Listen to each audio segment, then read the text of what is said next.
Dedication: this book is for my cousin, Willie Hart. Thanks for being the inspirational man you are. There are videos of Willie roping one-armed on YouTube. Chapter 1. Hattie Sanders adjusted her bonnet, shifting nervously on the bench. I can't wait to see the lasso throwers. Katie squealed, perched next to Hattie in the large pavilion. Hattie couldn't wait either. Her father, Cletus Sanders, had told the family that he had a surprise for them. Earlier that evening, he'd announced that he was taking his wife and 3 of his daughters, Hattie, Teresa, and Katie, to the Wild West show in Bagley. Hattie had never been to a Wild West show, but she had read about them in the newspaper. Cletus had told her that this evening's show would include men and women who had traveled from all over the nation to compete and perform. Orphaned at an early age, Hattie had lived in an orphanage in Orleans, New York, for as far back as she could remember. A few years ago, when the church running the orphanage had decided boys and girls should not live in the same facility, Hattie and 14 other orphans had traveled by bus to Nowhere, Texas. When the plans for their housing had fallen through at the last minute, an eccentric, wealthy older couple had adopted all 15 young women and taken them into their elegant home. Edna Petunia and Cletus Sanders were both characters, but Hattie had grown extremely fond of them over the years. She felt lucky to have been adopted into such a warm and loving home. It was true that Edna Petunia had a few peculiar qualities, but her heart was in the right place, and she would do anything for one of her beloved bastards, her term of endearment for the orphans. Now, most of Hattie's sisters had moved out of the Sanders residence, marrying and starting families of their own. Only the 3 youngest girls remained, Hattie, Teresa, and Katie. Hattie wasn't sure what the future had in store for her. Although she knew her married sisters were happy, she had never fallen for a man before. Unlike Katie, the youngest daughter, she wasn't likely to swoon over the first handsome man who attended church services in Nowhere. A husband and children sounded nice enough, but Hattie wasn't sure if it was right for her. Maybe she would end up alone. After all, Edna Petunia had been alone for most of her adult life. As a young woman, she had been bereaved when her strapping sweetheart died suddenly and unexpectedly just before their wedding. Despite her broken heart, the spirited woman had lived a full and rich life, traveling all the way to Nowhere from Seattle with her good friend, Dr. Iris Harvey. In Nowhere, she'd fallen for a mysterious older man in the woods, and they'd married quickly. Shortly after their marriage, Edna Petunia had learned that although Cletus lived humbly, he wasn't from humble means. He owned a large, beautiful home in Nowhere. Since Edna Petunia was well past childbearing age, she was disappointed that they wouldn't have the opportunity to fill their bedrooms with the sounds of little feet, but she and Cletus had enjoyed a happy life together. Still, when they had heard about the orphaned girls with no place to go, they had known it was a sign from above that their prayers for a family had been answered. They had taken in all of the girls with arms wide open, and now their family was constantly growing. One of Hattie's sisters, Penny, had married a man named Tom who was the 7th son of a 7th son. Now, Penny and Tom were working on having 7 sons of their own, but in addition to those boys, they had also adopted several orphans who helped out on their sprawling ranch outside of Bagley. Some of Hattie's sisters had married men who already had children, and others, like her sister Sarah Jane, had adopted children whose parents had died. Hattie enjoyed seeing her nieces and nephews, and sometimes she wondered if she'd ever have the chance to be a mother. As she waited for the show to start, she wondered if any of her sisters or their families were in the audience. She had a feeling that a few of her nieces and nephews would get a real kick out of seeing some of the events. Suddenly, the crowd quieted, and a man in a large cowboy hat took a spot in the center of the grassy area that would serve as the arena. Ladies and gentlemen, welcome to the Wild West. In just a few minutes, you'll see an act unlike anything you've ever seen before, the man shouted. Thunderous applause rang through the pavilion. Several horses rushed into the center ring, men mounted on their backs. Katie nudged Hattie. Oh, they're so handsome, don't you think? Hattie smiled. You need to pay attention or you'll miss the show. Quiet, please. I'm trying to concentrate. Teresa put in. They're just warming up. The real show will start in a little bit, Cletus explained. He loved it when he could provide new experiences for his daughters. They'd had a rough upbringing, but now that they lived with the Sanders family, Cletus's aim was to make sure they had everything they could possibly want. Within reason, of course, he wasn't about to spoil his daughters. Edna Petunia laughed at her daughters and grabbed her hip flask. She unscrewed the cap and tilted her head back, pouring some liquid into her mouth. She smiled and sighed when she was finished. Edna Petunia always told her family that the flask was filled with cough medicine, although some people had their suspicions that the liquid was of a different variety. Hattie couldn't begrudge Edna Petunia, though. She and Cletus had done everything for their daughters, from providing them a safe and stable home to feeding them delicious meals to making sure they received a good education. Cletus watched his wife take another satisfying gulp. "Now you've gone and made me thirsty," he complained. "Hattie, would you be a dear and fetch me some of that lemonade I saw on our way in?" Hattie nodded. Cletus handed her a nickel. "I want some, too." Katie chimed in. "What about you, Teresa and Edna Petunia?" Hattie asked. Edna Petunia grinned. "No, thank you. I'm not thirsty." Teresa shook her head. "I don't like lemonade." "I'll be right back," Hattie told her family. "Hurry, Hattie. You don't want to miss the show." Katie called as Hattie walked toward the entrance to the pavilion. Hattie wondered what type of events the pavilion usually held. She had never been to the Bagley Fairgrounds before, and she was overwhelmed by the number of people and sounds that surrounded her. A woman in a large hat nearly knocked Hattie over as she barreled past. Hattie took a deep breath to calm her nerves. She tried to remember where they had seen the lemonade stand on their way into the pavilion. She couldn't recall whether she should take a right or a left. There seemed to be more people to the right, so she turned left. As she walked, Hattie was sure she had made a wrong turn. She didn't see anything that looked familiar. She decided to keep going a little farther, just in case. If she didn't see the lemonade stand, she would turn around and retrace her steps. Hattie passed by a series of tents she hadn't noticed before. Excited voices were speaking in high-pitched tones. Hattie paused, trying to make out what they were saying. "Hurry on up. We're going to be late." "You had better not. That's the last time." Hattie was so preoccupied that she didn't notice the tall stranger until he was practically on top of her. "Oh!" Hattie exclaimed, startled. A hand helped steady her. "What are you doing back here, little lady?" an amused voice asked. Hattie looked up into good-natured eyes and the most handsome face she'd ever seen. His shoulders were broad, and he wore a white shirt and a broad hat. Something seemed a little strange with his appearance, but Hattie couldn't figure out what it was. She sucked in a deep breath. The man stared at her, fighting back a laugh. "This here's Wild West country, do you understand?" Hattie shook her head truthfully. "No, I don't, sir." "What does that mean?" The man let out a big, rumbling laugh. "My, you're a polite one. Jessie, we've got ourselves a runaway." To Hattie's surprise, a plump woman in a gray dress came out of one of the tents. "Oh, no. A nice girl like you, no, the rodeo's no life for you." Hattie blushed. She could tell she was out of place.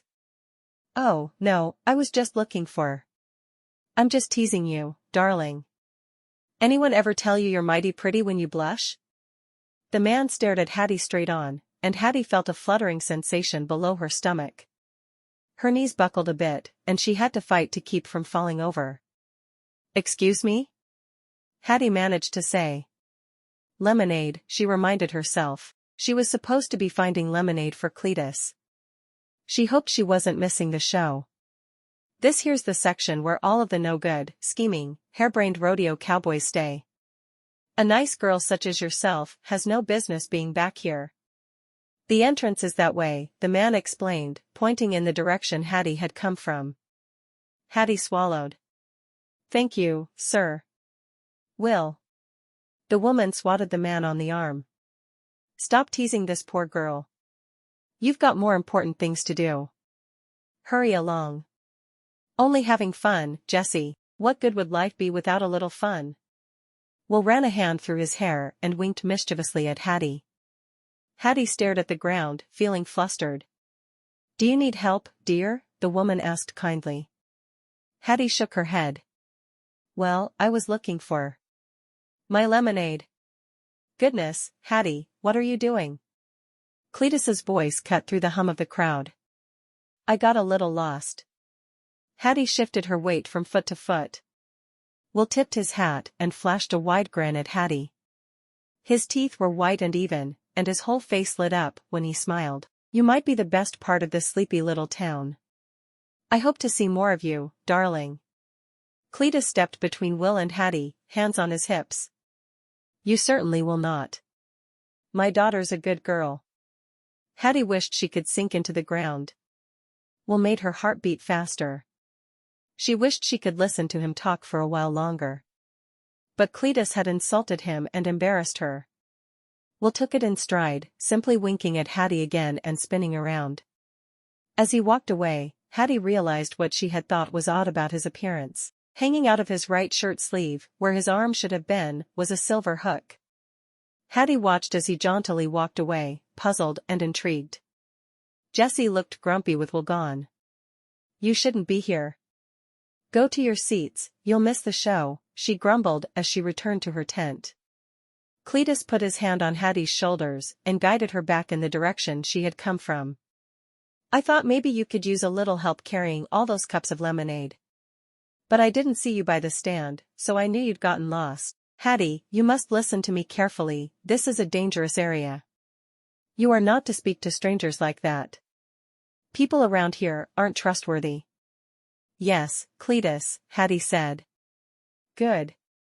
I'm glad that's understood. Now, let's see about that lemonade before our tickets go to waste." Cletus grinned and led the way toward the lemonade stand. When they got to the stand, Hattie paid for 3 cups of lemonade with the nickel. The woman working at the stand gave her change, and Hattie gave it back to Cletus, who slipped it into his pocket. Cletus and Hattie carried the lemonade back into the pavilion and made their way back to their seats. "They're starting soon," Katie whispered excitedly. Hattie sat down and took a sip of her lemonade. It was cold as ice and tart, and she enjoyed the cool sensation as she drank. She pressed the cup to her forehead, feeling the heat of the summer day. The pavilion quieted once more as the announcer in the cowboy hat took center stage again. The men on horses had disappeared, and the announcer was the only person in the arena. "Ladies and gentlemen, I give you, America's finest showman." Suddenly, dozens of men on horses began to gallop back into the arena one by one. They formed a chain and raced in a circle, with each horse covered by a shiny saddle and brightly colored cloths. Hattie was dazed at the beautiful display before her. She and her sister stared, mesmerized, as each man and horse pair performed tricks for the audience. One man dismounted and stood in front of his horse.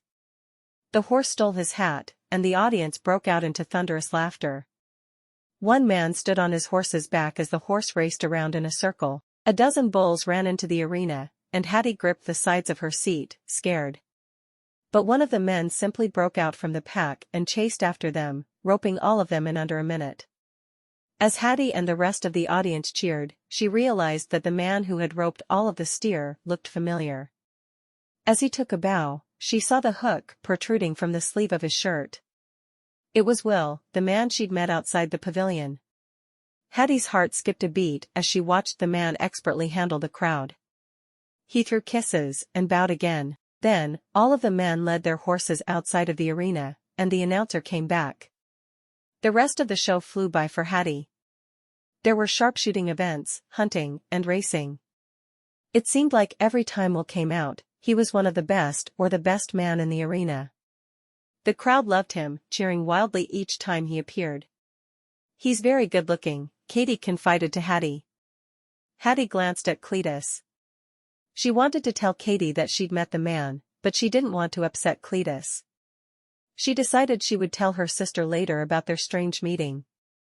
Teresa nodded. "He is good-looking. I wonder what happened to his arm." Hattie realized that she hadn't even thought about how much harder it must be for Will than the other men to ride horses, rope cattle, and shoot. They all had 2 arms, 2 hands, and everything that came with it. He was operating with only one hand and one arm. The hook might have helped a little, but he should have been at a serious disadvantage. Hattie was amazed as she watched the show continue. She wasn't sure why Cletus had expressed such a strong dislike for Will. She was glad that she had at least gotten the chance to meet him even though their encounter was brief. She sighed. Of course, the first man she had ever been attracted to would happen to be a member of a traveling rodeo company.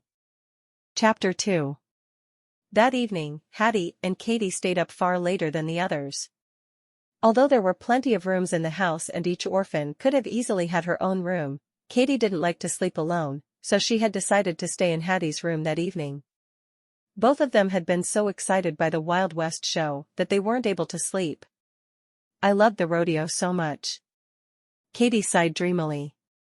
Hattie nodded in the dark room. It was so amazing. And the men were something else. Katie added. I wouldn't mind being courted by any one of them. Hattie giggled. I know what you mean. She paused. Actually, I have a secret.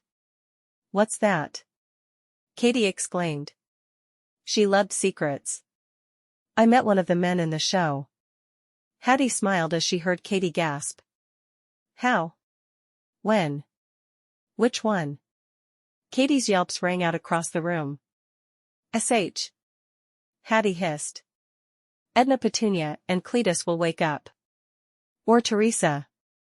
Katie quieted. Please tell me, Hattie. Please? Of course. Hattie laughed. When I went to get the lemonade, I got lost at first. I took a wrong turn, and I ended up in front of all these tents. It almost seemed like people were living in the tents, but then, this big, handsome man came up to me. Tell me what he looked like. Katie demanded. You may have noticed him during the show, Hattie explained. He's tall and broad-shouldered, and he only has one arm. He uses a hook on his right side. Oh, Hattie, I know exactly who you're talking about. Katie gushed. He really was handsome. Yes, and he was teasing me. He kept trying to say that I was a runaway or something. He talked to another woman from the tents, but I was so nervous I could barely say a word. He probably thinks I'm very dull. Hattie worried out loud. He was teasing you? Katie smiled. I think that's a good sign, Hattie. It means he likes you. I don't know about that. He just seemed friendly. Hattie secretly hoped her sister was right. Well, what else did you learn about him? Katie prodded. He was so good. He really was. We didn't get to talk for very long, but I heard the woman call him Will. So that must be his name, Hattie explained. Will. What a lovely name, Katie said dreamily. But after only a few minutes, Cletus came looking for me. He stopped the conversation and told me I was never to speak to Will or anyone like him ever again. Hattie told Katie. He said that men like him are not to be trusted. Oh, no, that's terrible. Why would Cletus not like him? Katie wondered. I don't know. He said that it was a bad area. Hattie wasn't sure why Cletus had had such a strong reaction to Will. Katie thought for a moment. I'm sure if Cletus got to know him, he wouldn't dislike him. You're probably right, Hattie agreed, but it doesn't matter because soon the rodeo will move on to the next town, and we'll never see any of them ever again. Katie sighed dramatically. That's awfully sad. I know. Hattie closed her eyes. I wish he didn't have to leave. Katie nodded. I wish I could see that show again. So much was happening, I could hardly pay attention. I wonder how much longer they'll be in town. Hattie trailed off, an idea forming in her mind. I think Cletus said they'd be here for 2 weeks, Katie replied. And I wonder how much tickets are, Hattie continued. Katie's mouth dropped open. Hattie, are you thinking up a plan over there? Hattie smiled. It's only a thought. But if you're interested. Tell me more. Katie tried to suppress her giggles, but failed. In the dark, Hattie whispered her idea to Katie, and both girls fell asleep, laughing and dreaming of leaping horses and rodeo cowboys. In the morning, Hattie was stern. Not a word of this to Edna Petunia or Cletus. Katie nodded. Yes, ma'am. Hattie chuckled. With a little luck, her plan would work out just fine. While they lived in the Sanders house, each orphan was responsible for either working or attending school. Since Hattie had finished her schooling, she helped out around the house 3 days per week and worked at the mercantile 2 days per week, helping her sister Ruby and Ruby's husband, Louis, clean up around the shop.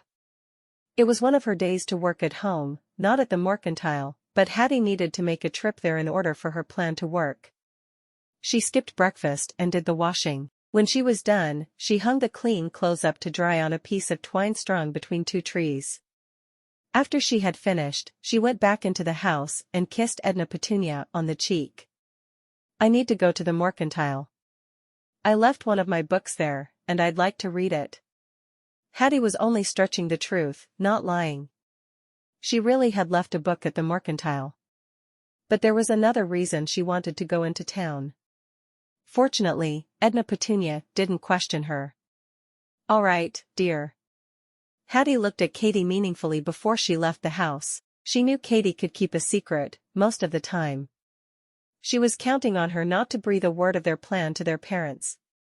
Edna Petunia and Cletus surely would not approve. Katie smiled at Hattie and motioned that her lips were sealed. Hattie left the house and set off for town. It was a dry summer day in nowhere, and the sun was shining. She marveled at how beautiful her town was. She was very glad that of all the places the church could have sent her and her sisters, they'd chosen to send them to Texas.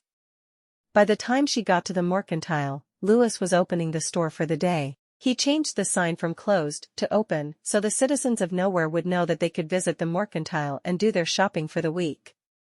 Hattie. I wasn't expecting to see you today. Louis held the door open so Hattie could enter the store. I know I'm not working today, but I figured I'd stop by and see if you needed any help, Hattie began. Also, while I'm here, I wonder if you have any extra tickets for the rodeo. Louis's face brightened. That's kind of you. And yes, Cletus was in here just a few days ago purchasing tickets. The Wild West show sounds like a great deal of fun. Hattie took a deep breath. I'd like to purchase 2 more. She hoped Louis wouldn't question her motives. Louis wore a puzzled expression. Aren't you going to go with Cletus? Hattie nodded quickly. He took the 3 of us last night, and Edna Petunia, of course.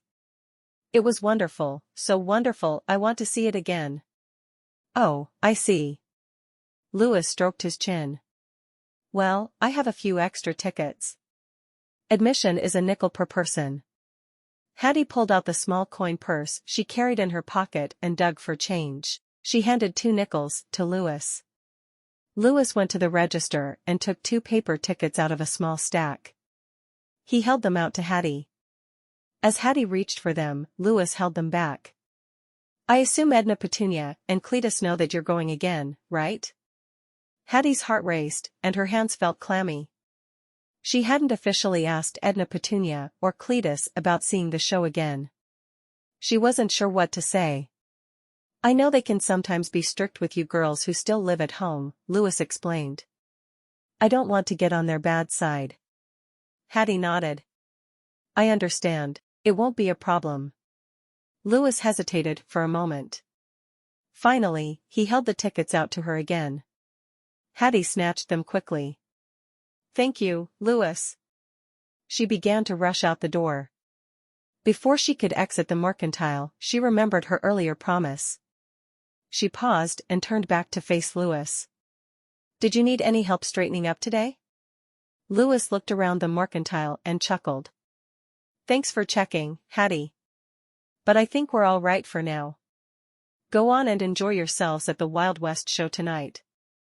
Hattie thanked Louis and hurried home. The entire way back, she daydreamed about Handsome Will and his impressive tricks. She couldn't wait for the chance to see him again. She couldn't believe how lucky she was. Once safely back in the Sanders house, her daily chores seemed to drag on for ages.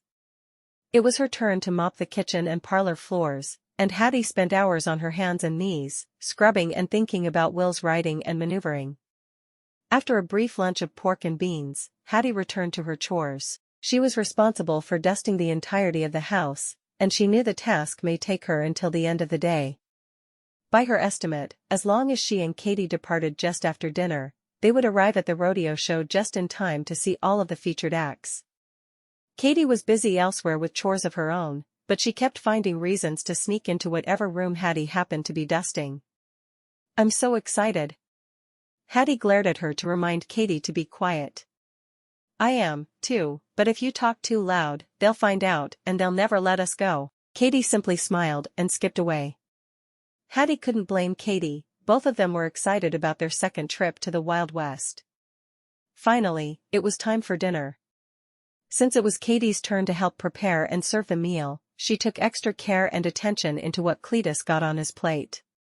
They hoped to distract him so he wouldn't object to their leaving the house after dinner, which was an unusual occurrence.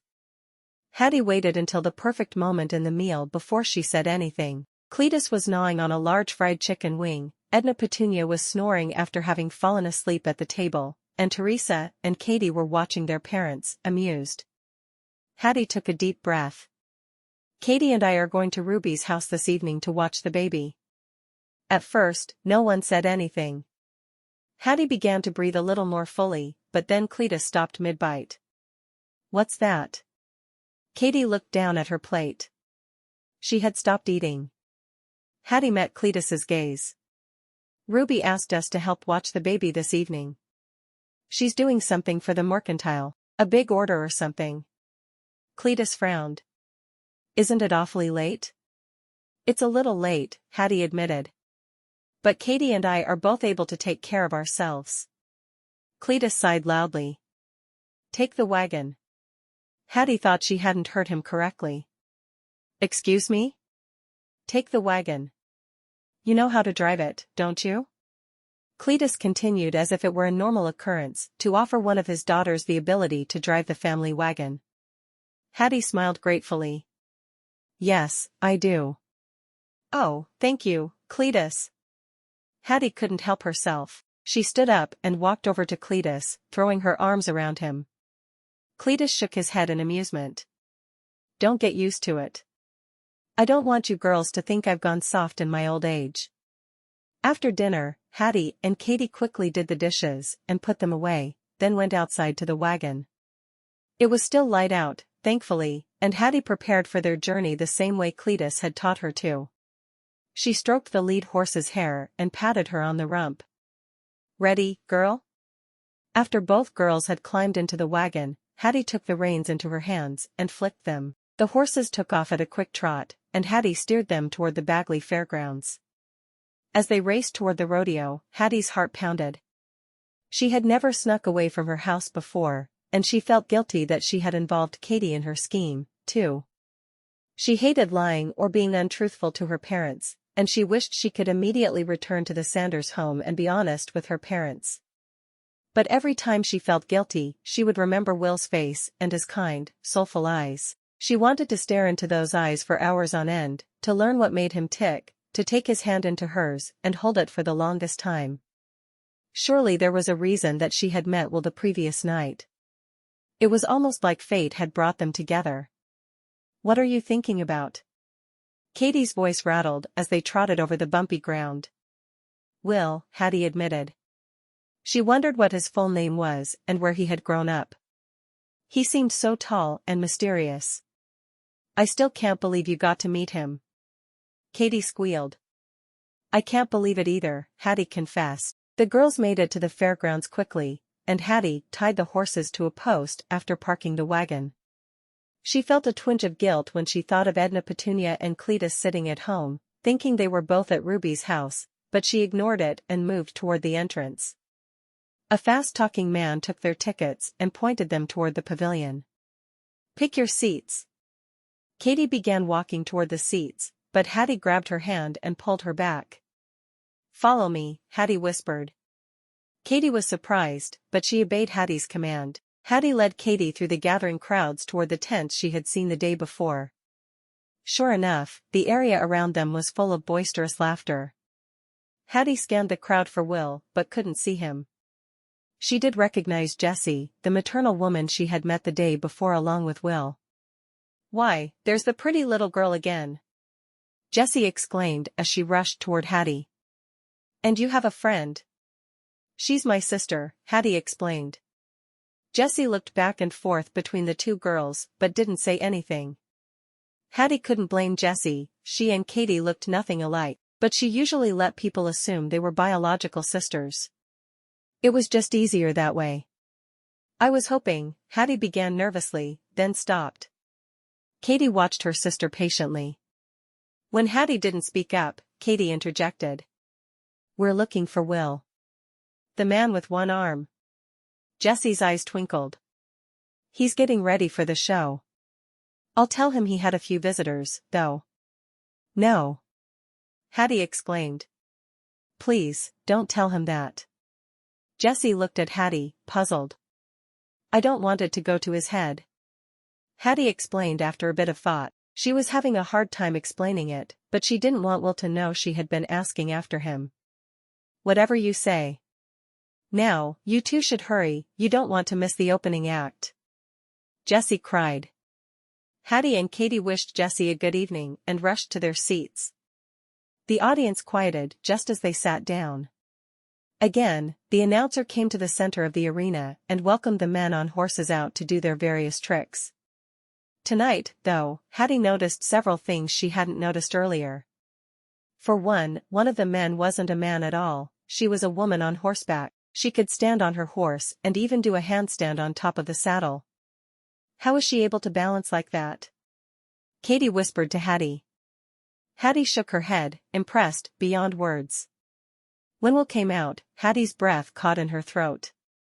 As he hung precariously to his horse, Hattie felt like she was connected with him in a special way. If Will got hurt or fell off his horse, Hattie knew she would feel pain, too. Fortunately, Will was incredibly steady and talented.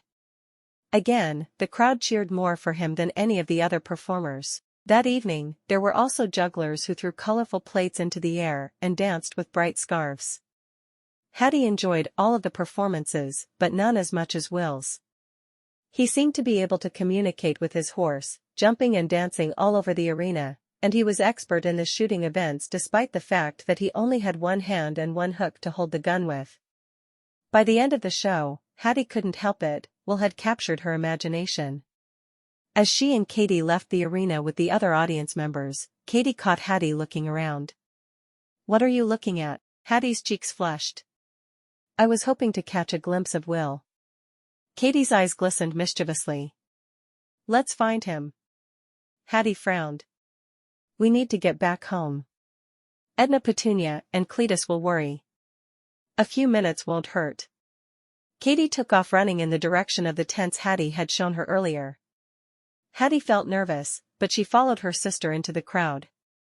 Katie darted through the crowd skillfully, and Hattie had to rush to catch up, trying not to bump into anyone. When they got to the tent area, several men, dancers, and the female rider they had seen in the show clustered around the structures. People laughed and cheered, clapping each other on the back.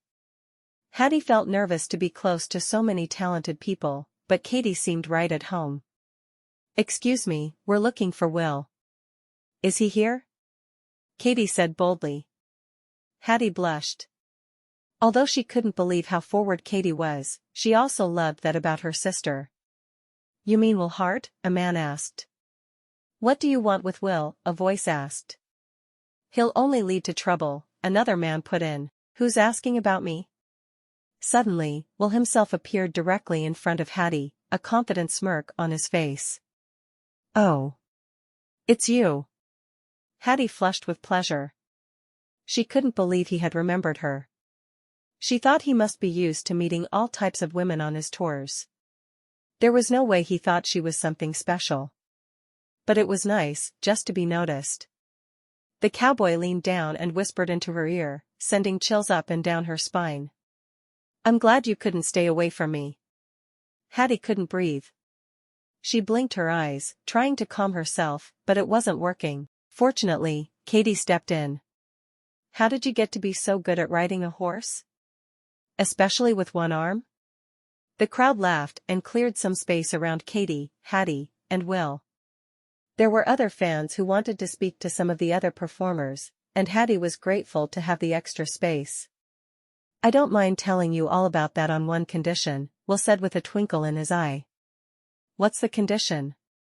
Katie asked. That you tell me your name and your lovely friend's name, Will replied, not taking his eyes off Hattie's face. Hattie felt like her cheeks were on fire, but she held her gaze steady. Katie giggled. Oh, that's easy. I'm Hattie Sanders, and this is my sister, Hattie. We live in nowhere. Pleased to meet you, Katie, Hattie. Since Will's right arm was missing, he used his left hand to shake with each girl. I'm Will Hart. When their hands met, Hattie felt an instant connection with him. Her stomach felt like it was doing flips, and her heart raced. Her mind clouded so she could no longer focus on anything but the beautiful man standing in front of her. Suddenly, Hattie realized that both Katie and Will were looking at her. Are you okay? Katie frowned. You're just standing there. Hattie straightened up and took a few deep breaths. Please excuse me. Hattie began to take a walk back toward the arena. Although the show had ended, several people still gathered, talking excitedly about the show. Hattie had to admit, she could understand their enthusiasm. Even though she'd seen the show 2 nights in a row, she had a feeling that she could see it every night straight for weeks and never get bored. Hattie fanned her face, hoping she didn't look as red as she felt. There was something about Will Hart that made her feel dangerous and exciting. She wanted to chase that feeling and to be with him all the time, but she knew that Cletus wouldn't approve of it. For that matter, Cletus probably wouldn't approve of anything she had done that day. She searched the crowd for Katie, knowing they needed to get out of Bagley as soon as possible. Hattie felt sick to her stomach, knowing she had misled her parents. Finally, she caught sight of Katie's braids and rushed up to her. We need to go. Katie smiled sweetly at Will Hart. It was a pleasure to meet you, Will. I do hope we'll see you again before you leave us. Will tipped his hat to Hattie and winked at her. Your sister's a doll, but I wish you had stuck around to talk to me a little more. I'd like to get to know you better. Hattie gulped. She wanted that, too, but how could she explain that Cletus had forbidden it? Even Katie looked stumped. We need to go now. Have a good night. Hattie spun around and grabbed Katie's elbow.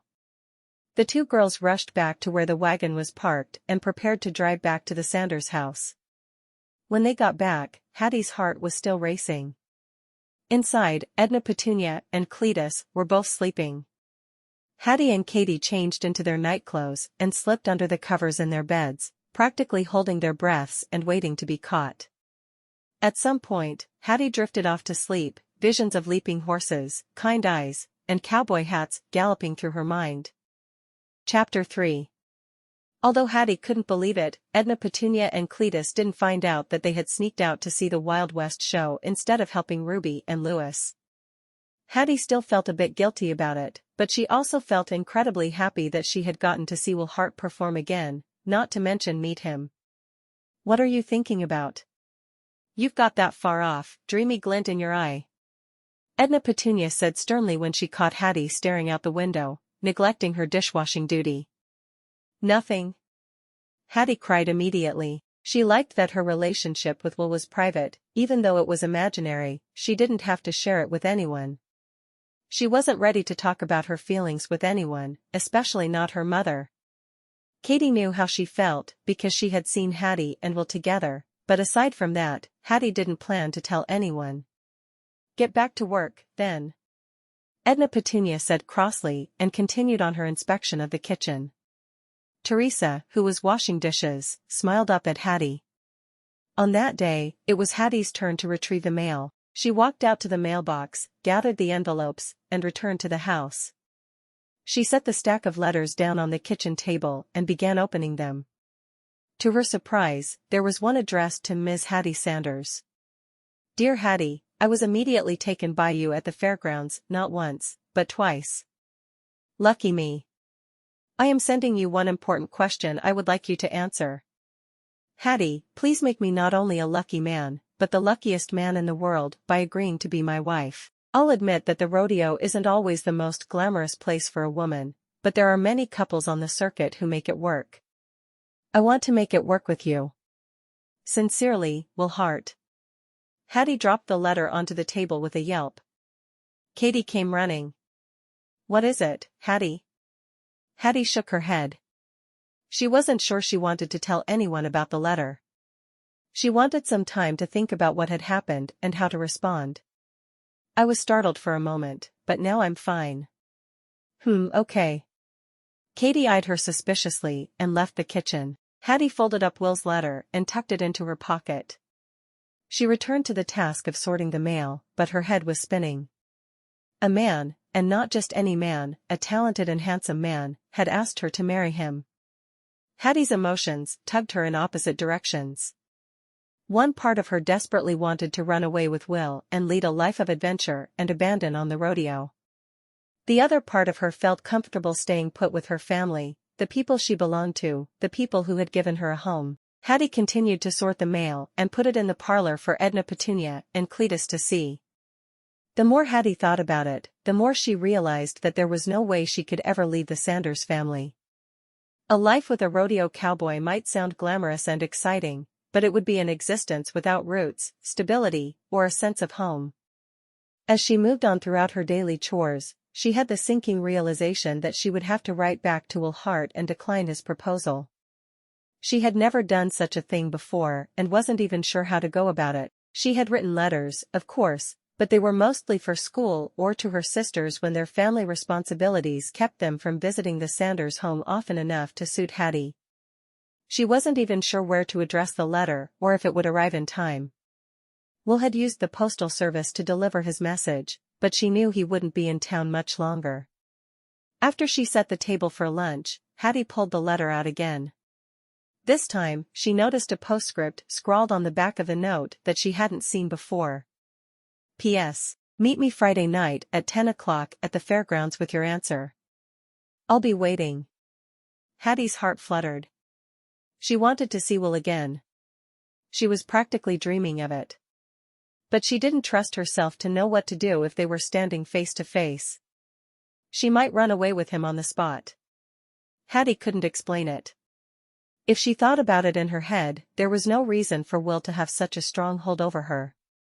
She barely knew him.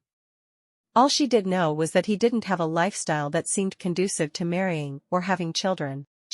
Hattie had nearly forgotten about this aspect of a life on the road. She hadn't seen any children in the tent area where the rodeo cowboys and other performers lived. Would agreeing to marry Will mean she'd have to give up plans of becoming a mother? As she reasoned through it, Hattie realized that her fantasies about Will were just that, fantasies. He seemed like a perfectly nice man, funny and intelligent, handsome and caring, but he was, as Cletus sometimes said, not the marrying type. She would have to go to the fairgrounds, look him in the eye, and tell him the truth. Her family meant far too much to her to abandon them. It would be difficult, but she would be able to get through it. Hattie couldn't hide her distraction. As she swept the floors of the entry, Edna Petunia came up behind her and startled her. The broom clattered to the floor, and Edna Petunia sighed. Hattie, what is it? You've been acting like a drunken goat all day. Despite herself, Hattie smiled. Edna Petunia had some strange expressions, but she had grown to love them. Another reason she could never leave her family for long periods of time. I'm still thinking about the rodeo, Hattie confessed. She was telling the truth, just not the entire truth. She wished she were more comfortable talking to her parents about matters of romance, but she had never broached the subject with either Edna Petunia or Cletus. Plus, she knew they wouldn't understand. It was quite a sight, wasn't it? Edna Petunia crowed, a smile dancing across her lips. Hattie nodded. It really was. I almost wish I could go back again and again. If I were a younger woman. Edna Petunia winked. Hattie wasn't sure what she meant. If you were a younger woman, what? I might have had to run off with one of those devilishly handsome cowboys. Edna Petunia joked. I'm glad you, Teresa, and Katie have more sense than I did at your age. All of you are far too sensible to do a thing like that. Hattie's heart began racing. Edna Petunia had no idea how close to the truth she was. Running away with a rodeo man does seem like a rather ill-informed decision. Hattie spoke honestly. But, oh, the sights I could have seen. Edna Petunia looked out the window wistfully. Still, things worked out exactly the way they were supposed to. She wiggled her eyebrows. If I had run away with a rugged cowboy, I might not have met the love of my life or any of my darling bastards. Hattie couldn't help but chuckle. All the tension she had felt earlier had evaporated. This was her home, where she was safe and surrounded by people who loved her unconditionally. No matter what Will Hart could offer, he could never top this. Still, the decision weighed on her as the hours ticked by. Friday was the following evening, and she knew she'd need to sneak out of the house or come up with a different reason why she needed to go out late at night. That evening after dinner, Hattie knew she needed to confide to someone. Cletus and Edna Petunia were in the formal parlor with Katie, who was singing to entertain them. Teresa and Hattie were washing and drying dishes in the kitchen. Finally, Hattie couldn't take it any longer. Teresa, can I tell you something that you can't tell a soul? Teresa looked up, interested. Sure. What is it? Hattie dried her hands for a moment and pulled the letter out of her pocket. Read this. Hattie watched as Teresa unfolded the letter and reviewed it, taking each word in. Her mouth dropped open as she read the entire letter. You've had a proposal of marriage? Do you even know this man?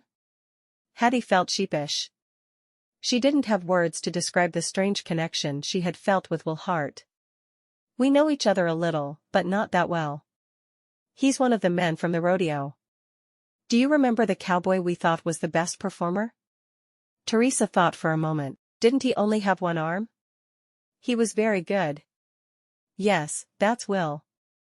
Hattie felt a swell of pride simply talking about him. He was handsome, Teresa admitted.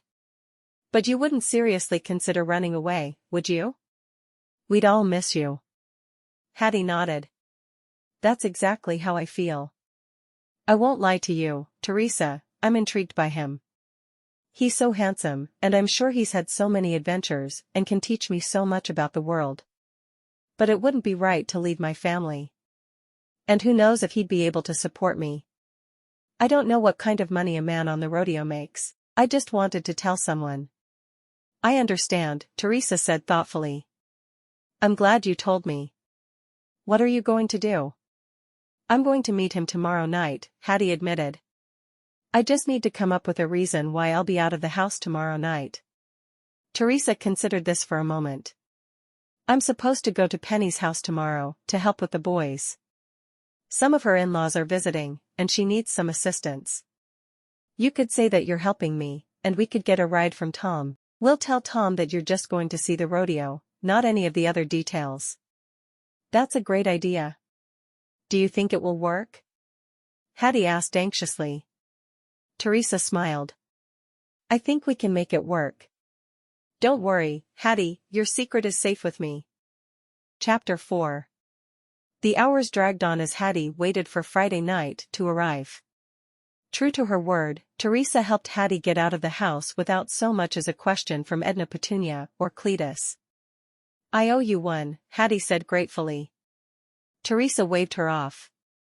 I know you'd do the same for me if the situation were reversed. Plus, this is kind of exciting. A rodeo cowboy has never proposed to one of my sisters before. Hattie chuckled as they waited for Tom to pick them up. Penny's husband arrived promptly at 7, leaving plenty of time for Hattie to meet with Will at the appointed time. Tom, would you be able to make a stop at the Bagley Fairgrounds? Hattie has a ticket for this evening, Teresa said smoothly. Hattie marveled at Teresa's ease and confidence. She was lucky to have a sister helping her out. Tom looked surprised, but nodded. That's fine. But, are you going to see the Wild West show by yourself? Hattie nodded. Tom tightened his grip on the reins. You need to be careful. Some of those men, I don't know about them. What do you mean? Teresa asked. I don't want to tell any falsehoods, Tom began, but I've heard stories about men who are thieves and liars, moving from town to town, swindling anyone they come across. All I'm saying is be careful around those types of people.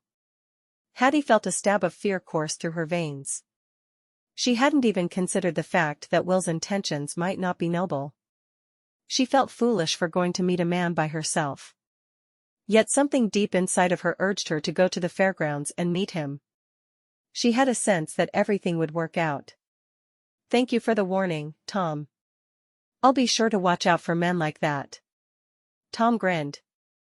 Good. Enjoy the show. I've heard it's excellent. It is.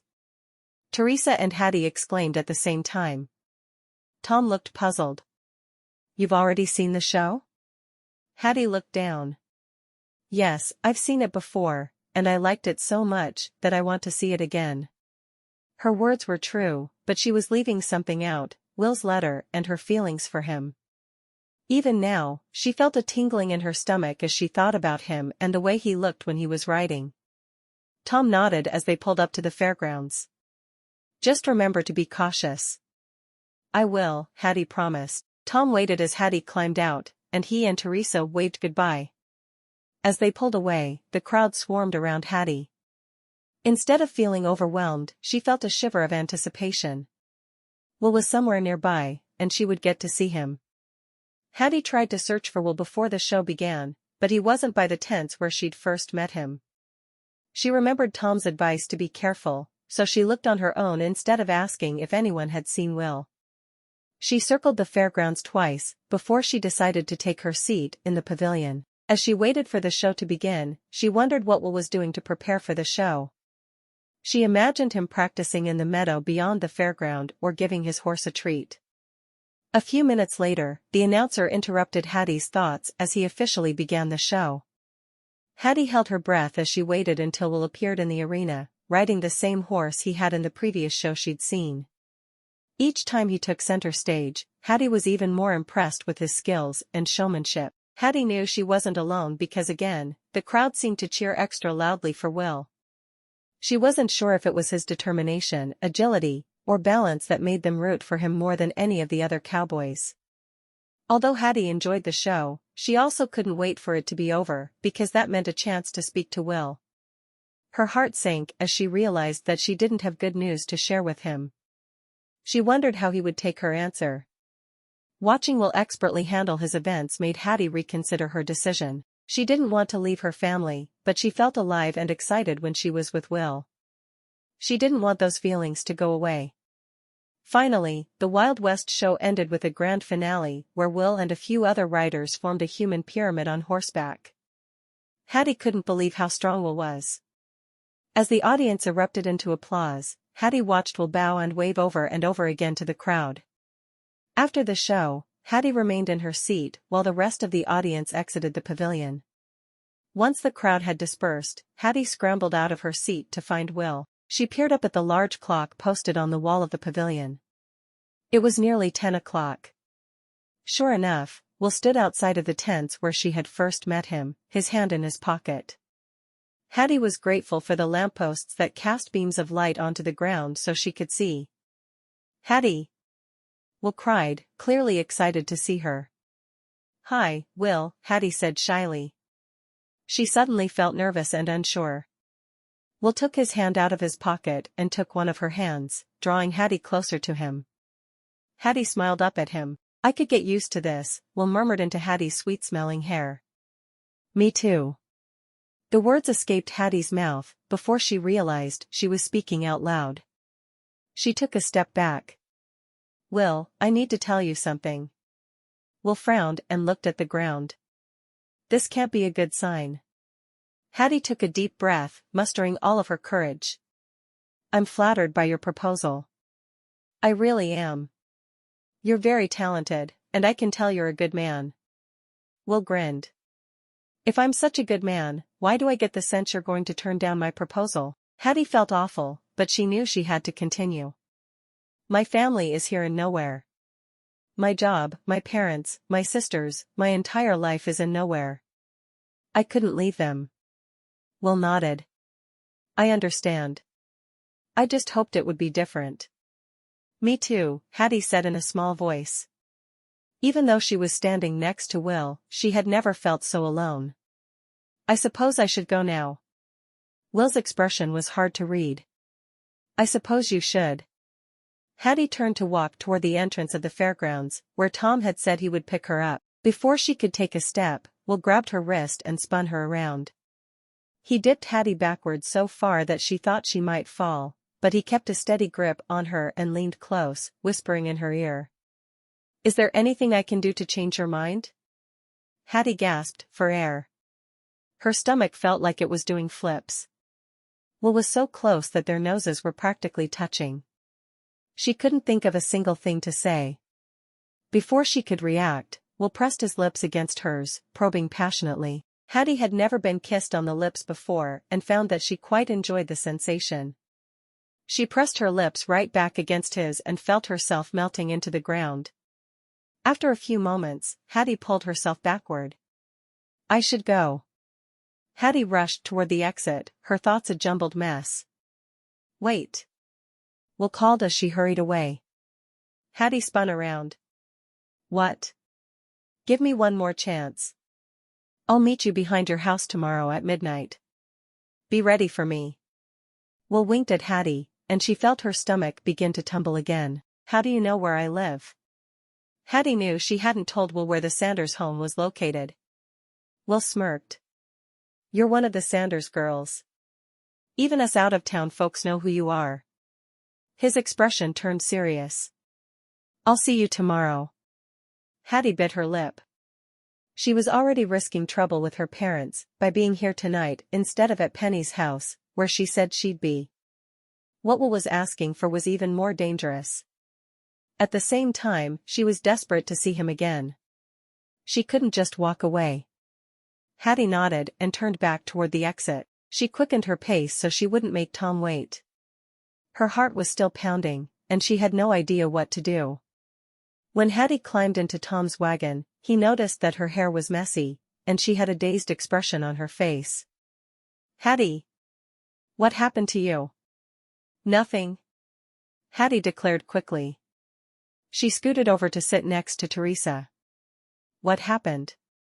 Teresa whispered. Hattie shook her head. She wasn't ready to talk about what had happened between her and Will. Hattie stayed quiet the entire ride back to the Sanders home. When they arrived, Cletus came outside to greet Tom. Cletus shook Tom's hand. I hope the girls were helpful to you and didn't cause too much trouble. Tom chuckled. It's always a pleasure to have any of the girls visit our home. Teresa was a blessing. And I hope Hattie enjoyed herself. With all of Tom's sons and all of the orphans on the ranch. Teresa interjected. Hattie shot her a look of gratitude. Tom looked puzzled but didn't say anything. Thank you for bringing the girls back here tonight, Cletus said, clapping Tom on the back. It's no trouble at all. I should be getting back though. Penny will worry about me otherwise, Tom said, flashing a wide grin. Hattie could tell that he was still just as in love with Penny as the day he'd married her. She began to tear up as she imagined the way they cared for one another. She'd hoped that she could have something similar with Will, but now there was no chance of that happening. The following evening, Hattie didn't tell either of her sisters about her midnight plans with Will, but she couldn't think of anything else all day. Edna Petunia complained that she was acting strangely, but forgot about it after Hattie helped prepare a dinner of roast chicken with chocolate mousse for dessert. While the rest of the family fell asleep, Hattie lied awake anxiously, staring at the ceiling in her bedroom. She would count until she lost track and then creep out into the hallway to see how far the hands on the clock had moved, using the light of a candle to see in the dark. It was 11:30, and her heart felt like it was going to burst out of her chest. Hattie couldn't wait to see Will. She wondered if he would kiss her again as he had done at the fairgrounds. She tried not to get her hopes up. It had been the most magnificent experience she had ever had. She wished she could spend all day kissing him, and maybe more. Hattie's body felt things she'd never felt before. She was awfully curious about what else Will might be able to do to her body if given the opportunity. Hattie didn't want to be late, so she decided to slip down the staircase and wait outside for Will. There was still plenty of time before the clock struck midnight, but she couldn't stay in her bed a moment longer. Hattie pushed the door open carefully, hoping it wouldn't creak. She walked on her tiptoes out the door and gently closed it. She walked around to the back of the house and stood in the dark, waiting for Will. The minutes felt like hours, and Hattie worried constantly. What if he had changed his mind and wasn't coming? What if he'd gotten lost? What if one of his horses was injured? Hattie tried to steady her breath. She was getting anxious merely at the thought of being close to Will again.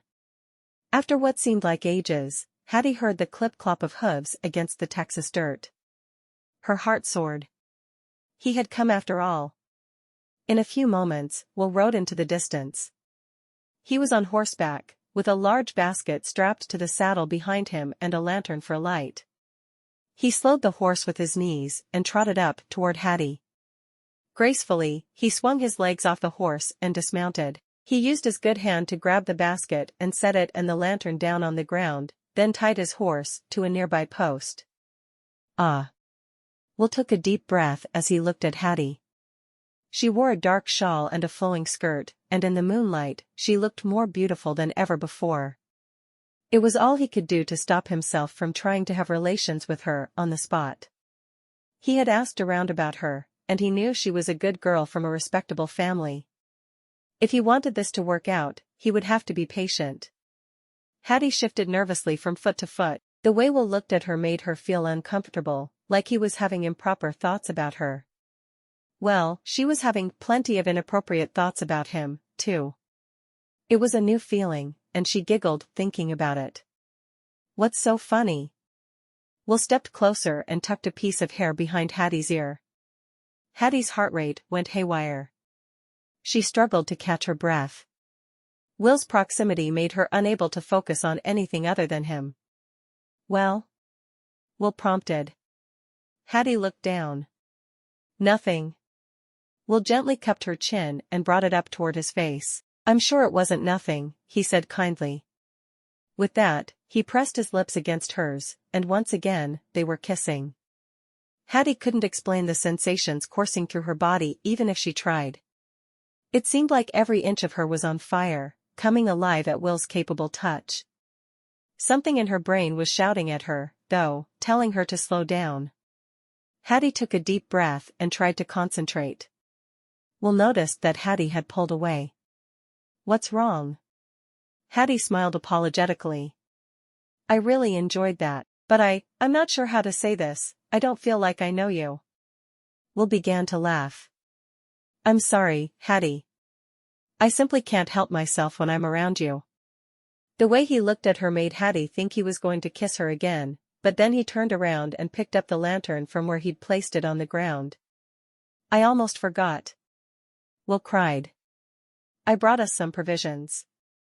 He placed the lantern on his hook and opened the basket. Hattie peered inside.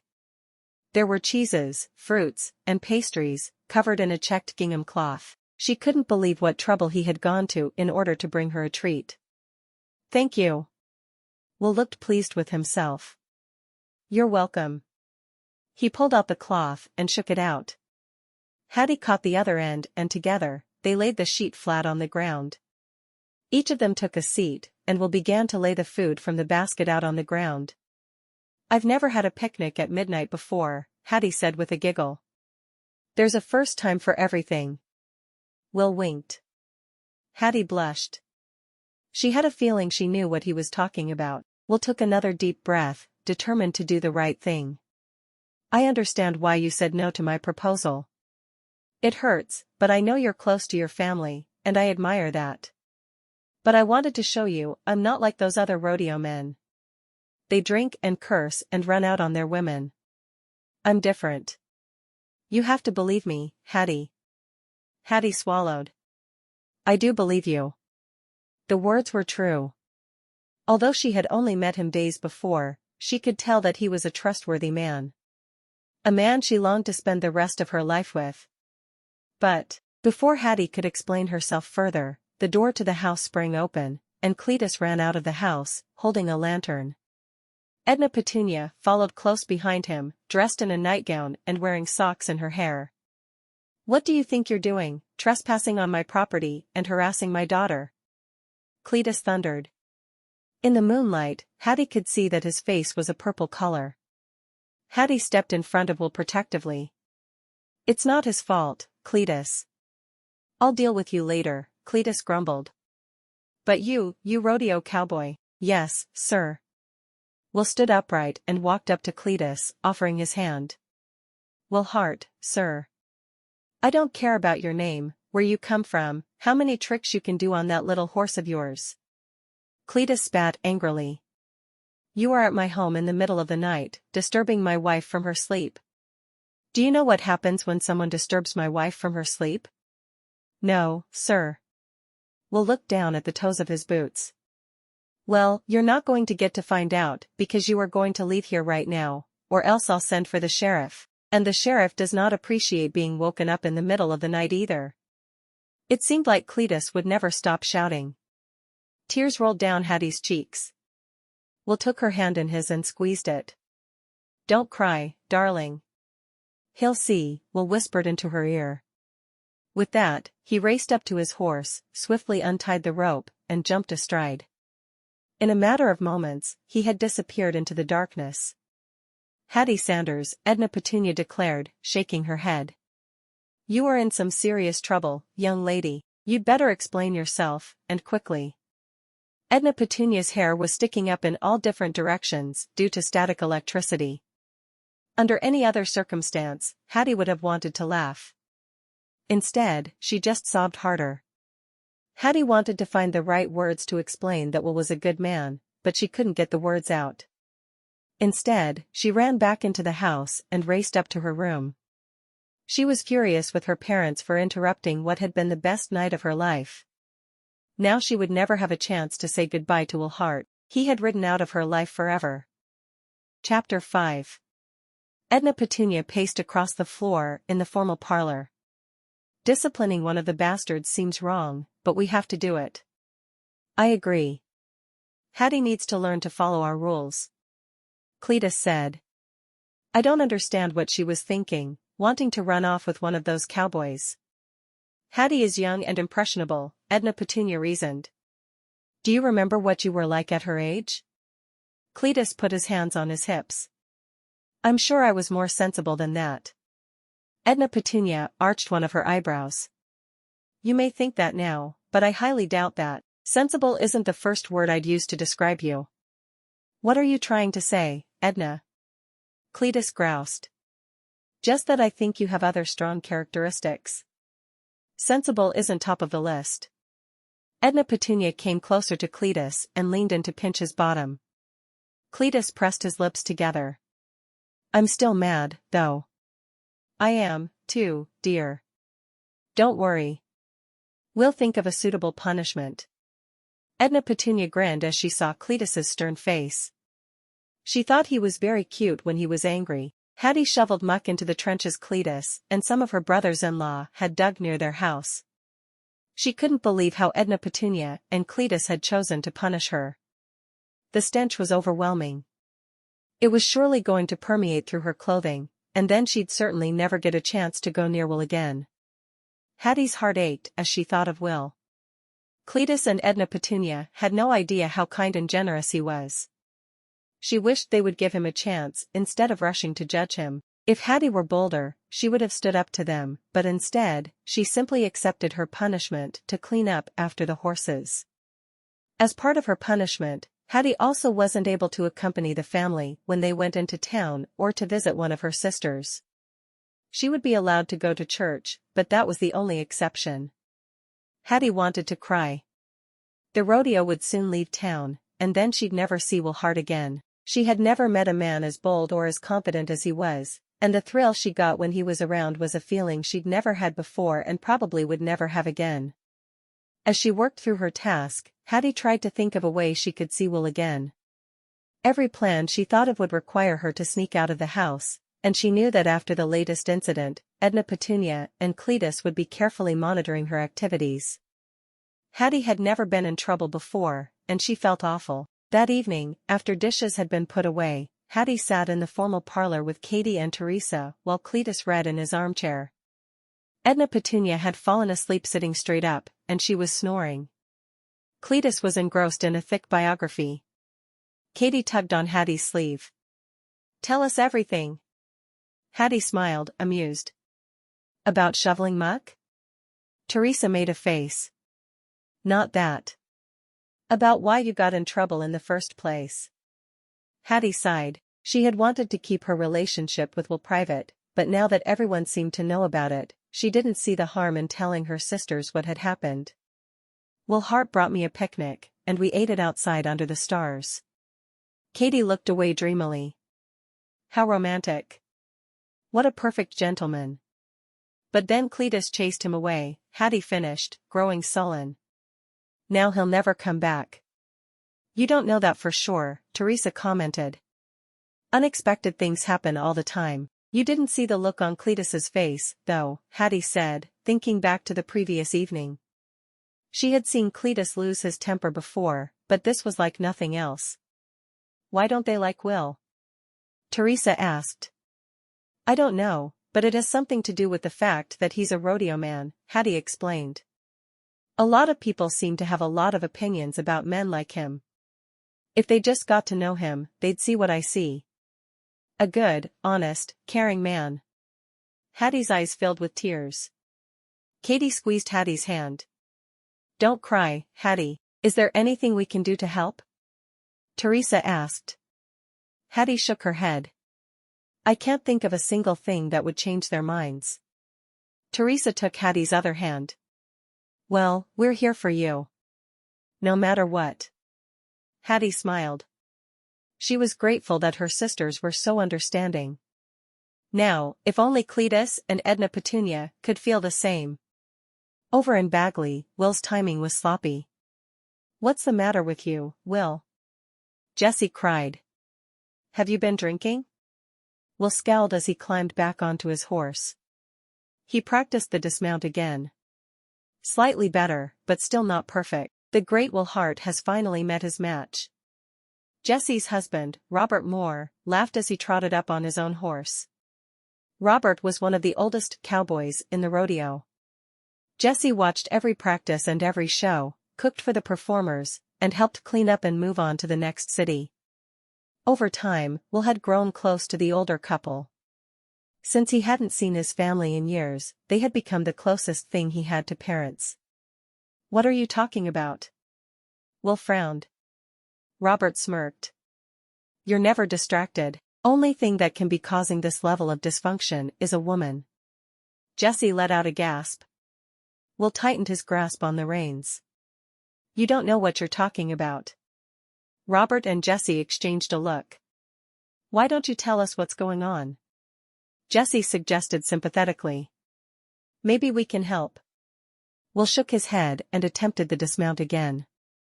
This time, instead of gracefully landing on his feet, he had too much momentum and tumbled forward.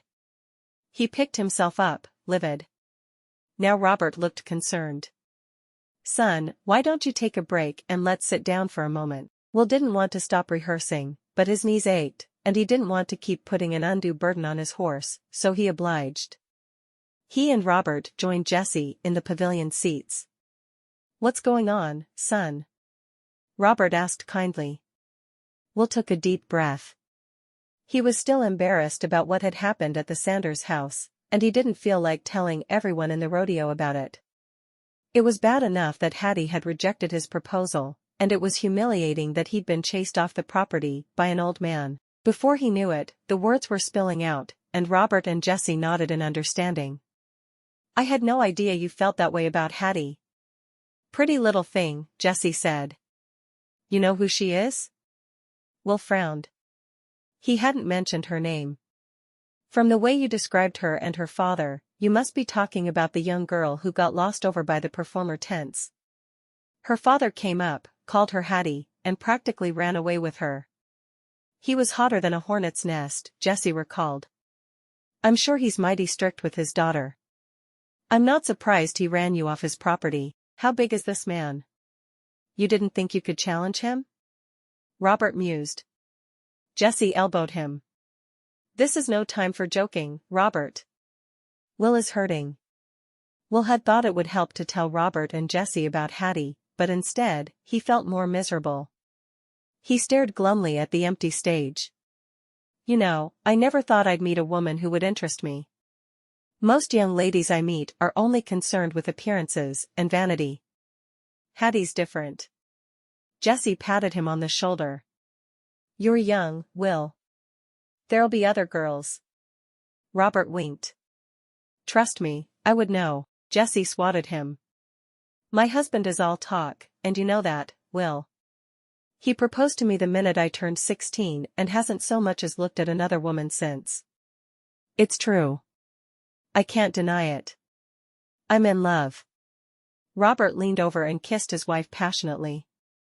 Will sighed. He envied Robert and Jessie. Where other marriages were torn apart by the rodeo lifestyle, their love was as strong as ever. Chapter 6. Will woke in the morning with a renewed sense of focus. He washed and dressed, taking care of his early morning chores with the other performers. He was in a small tent, but Robert and Jessie, right next door, had a much larger one. If he could convince Hattie to join him, he would have to see about getting a larger tent. Will had been performing with the rodeo for nearly 2 years, and he loved it. While his family thought that his interest had just been a passing lark, he knew that he had found his home. When he was on a horse, performing dazzling tricks, no one cared or even seemed to notice that he only had one arm. They cheered and hollered for him for his abilities, not for his differences. He knew that if he'd stayed in the small town he'd grown up in, people would treat him as if he were damaged.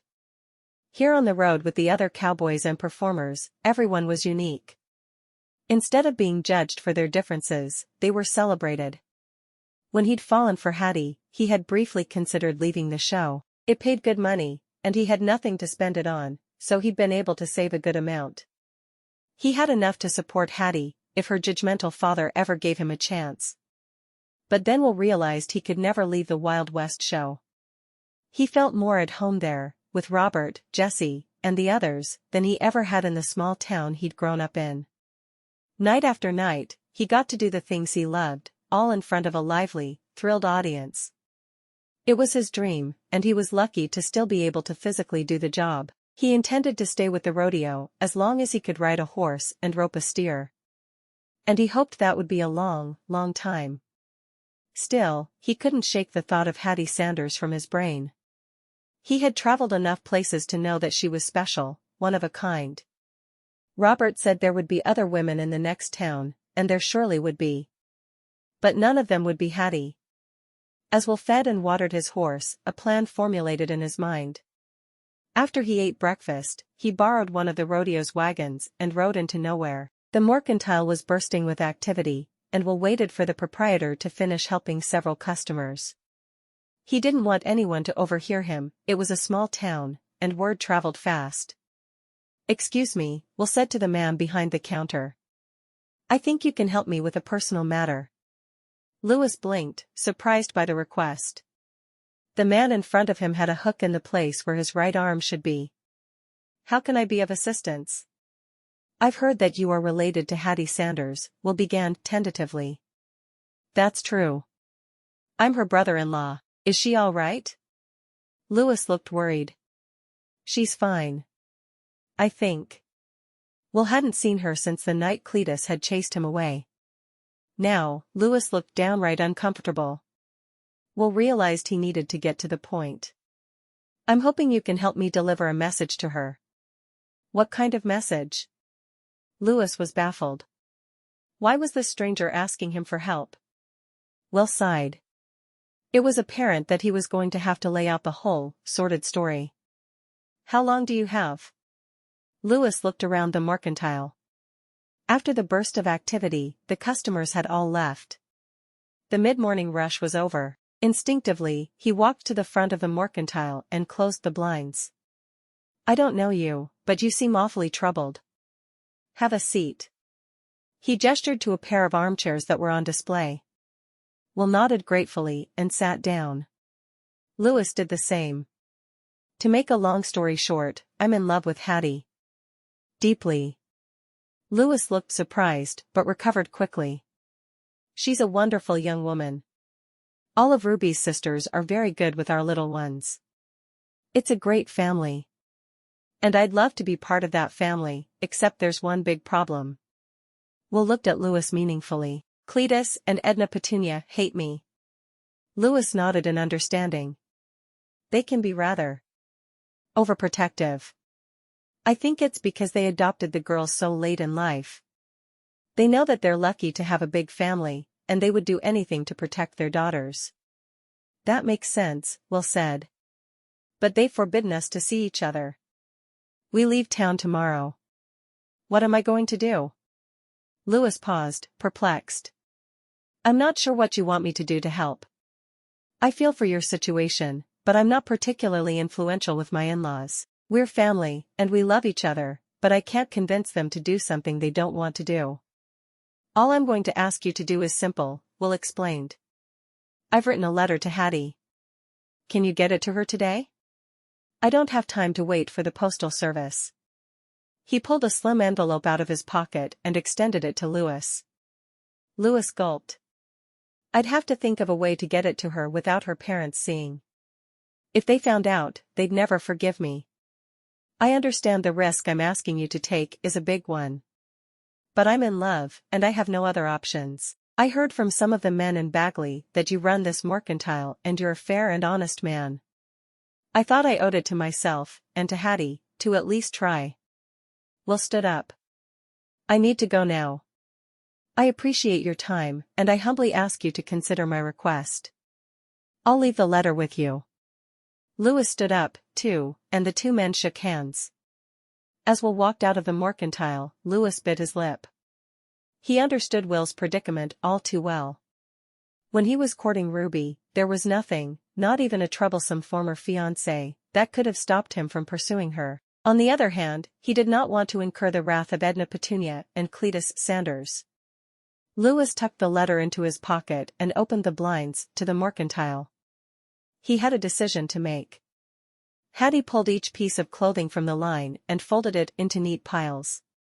Her punishment for meeting Will in the middle of the night was not over, and she was exhausted from the chores and cranky since she hadn't been able to socialize with any of her sisters for days. Katie and Teresa tried to find opportunities to talk to her or keep her company while she did her tasks, but Edna Petunia would often scold them, telling them they were a distraction. They had even told Louis that Teresa would work in Hattie's place at the mercantile, so Hattie didn't even have the chance to go to her normal workplace. It was going to be another long day at the Sanders household. Edna Petunia had given Hattie a list that was 2 handwritten pages, front and back. There was no way Hattie would be able to complete all of it in one day. Hattie sighed and squinted up at the sun. Suddenly, she heard hoofbeats. A wagon approached in the distance. She frowned. They weren't expecting anyone today. As the wagon got closer, Hattie saw that it was her brother-in-law, Louis, driving. Hattie smiled. Louis was a kind and funny man.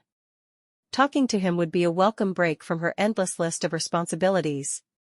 As Louis pulled the wagon to a stop and began to climb out, Hattie walked up to him. Before she got close to him, Edna Petunia came racing out of the house and elbowed her way in front of Louis. Louis, what are you doing here? Edna Petunia cried. Hattie, back to work. Yes, Edna Petunia, Hattie sighed.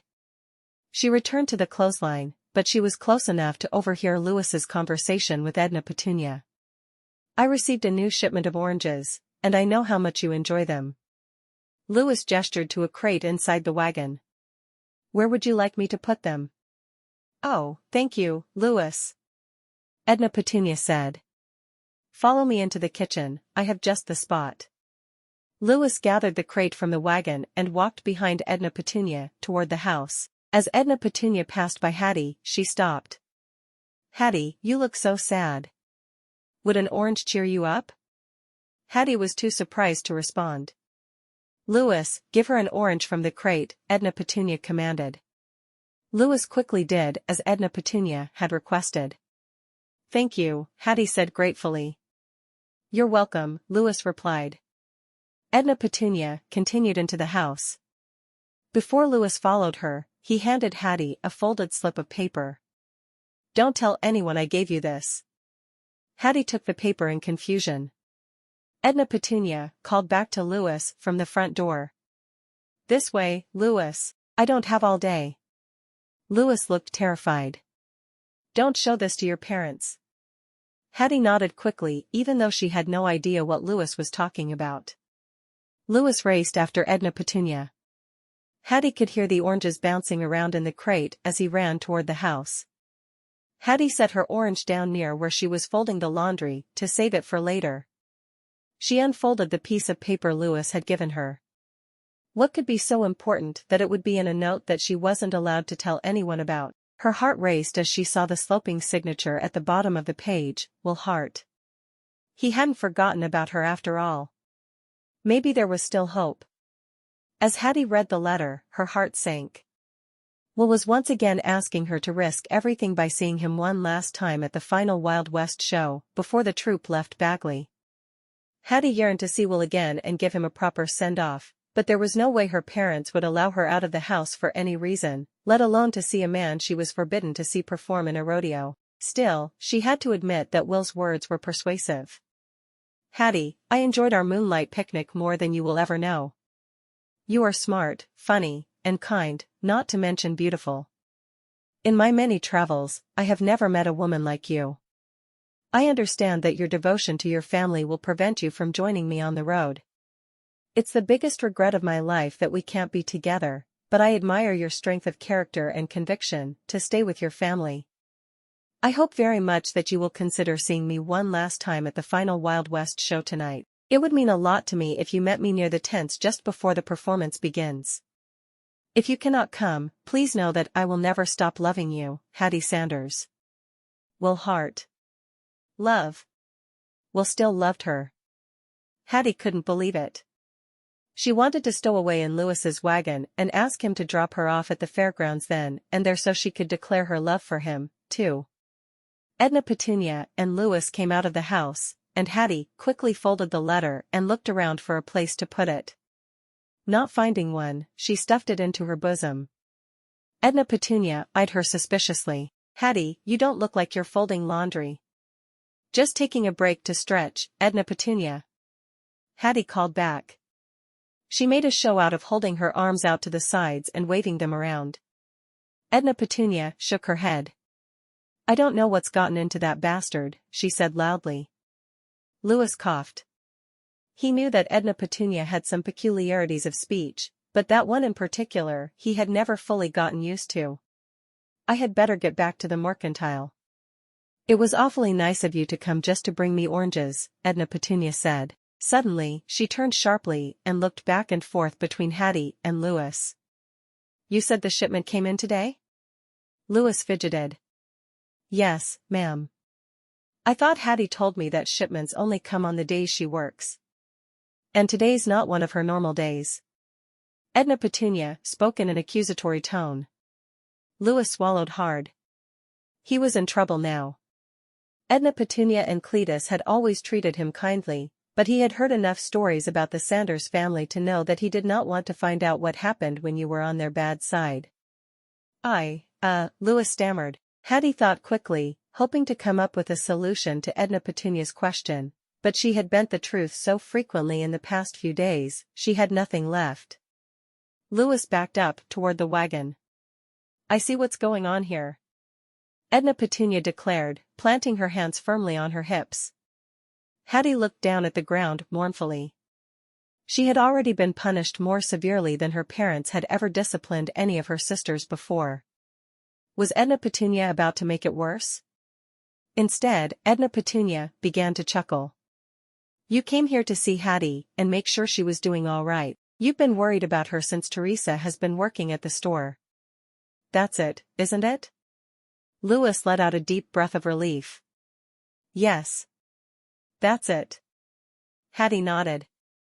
It was kind of you to check on me. Any time, Hattie. Louis tipped his hat to her. Now, I should get going. I understand, Edna Petunia said. As Louis rode off into the distance, Edna Petunia looked at her daughter with a stern expression on her face. Is there anything else you've been keeping from me, Hattie? Hattie felt like two forces were tugging her in opposite directions. It might be a relief to explain to Edna Petunia that Will truly cared for her and wanted her to meet him at the rodeo that evening. On the other hand, she knew she needed to keep Will's correspondence a secret. Lewis had warned her not to tell her parents anything. She already knew how judgmental they could be, and she didn't want to give them any more reasons. "No, Edna Petunia," Hattie said quietly, looking at the ground. She hated feeling dishonest, but something deep inside of her kept telling her that she was meant to be with Will, and if she was just a little patient, everything would work out the way it was supposed to. Chapter 7. When Cletus came home from work, he granted Hattie a brief reprieve from her chores. "You're doing a good job, dear. You can take a break after dinner as long as you get back to work first thing tomorrow morning." "Thank you, Cletus." Hattie went up to her room to change for dinner. As she passed the large clock in the hall, she realized that if she wanted to get to the rodeo before the show started, she would need to leave quickly. All through dinner, Hattie tried to think of a reason her parents would take her to Bagley or a way she could sneak out to the fairgrounds. None of the plans she thought of had any chance of working. As Teresa chattered about working in Hattie's place at the Mercantile, Hattie was withdrawn and quiet all throughout dinner. After dinner, Teresa helped Katie and Hattie with the dishes, while Edna Petunia and Cletus retired to the formal parlor. "All right, Hattie, are you going to tell us what's going on with you?" Teresa asked. Hattie didn't even think about hiding the truth. "Will Hart invited me to see him again this evening," Hattie explained. "I want to go, but I can't." Katie gasped. "He still cares for you. What are you going to do?" Teresa fretted. Hattie shook her head sadly. "The more I think about it, the more I realize that I can't go. He wants me to run away with him, with the rodeo. I could never do that to Edna Petunia or Cletus. And I wouldn't want to live that lifestyle. I like my life here in nowhere." Teresa nodded and passed Hattie a dinner plate. "I understand, Hattie." Hattie dried the plate off with a rag and put it back in the cupboard. Working with her sisters made her feel comfortable and happy, although a part of her would always wonder what the life of a rodeo cowboy's wife might be like. She was content with the way things were in nowhere. She knew she was making the right choice. She just hated that it felt so bad. After the girls had finished washing and putting away the dishes, they joined their parents in the formal parlor. Cletus taught the girls a new card game, and the girls giggled as he lost hand after hand.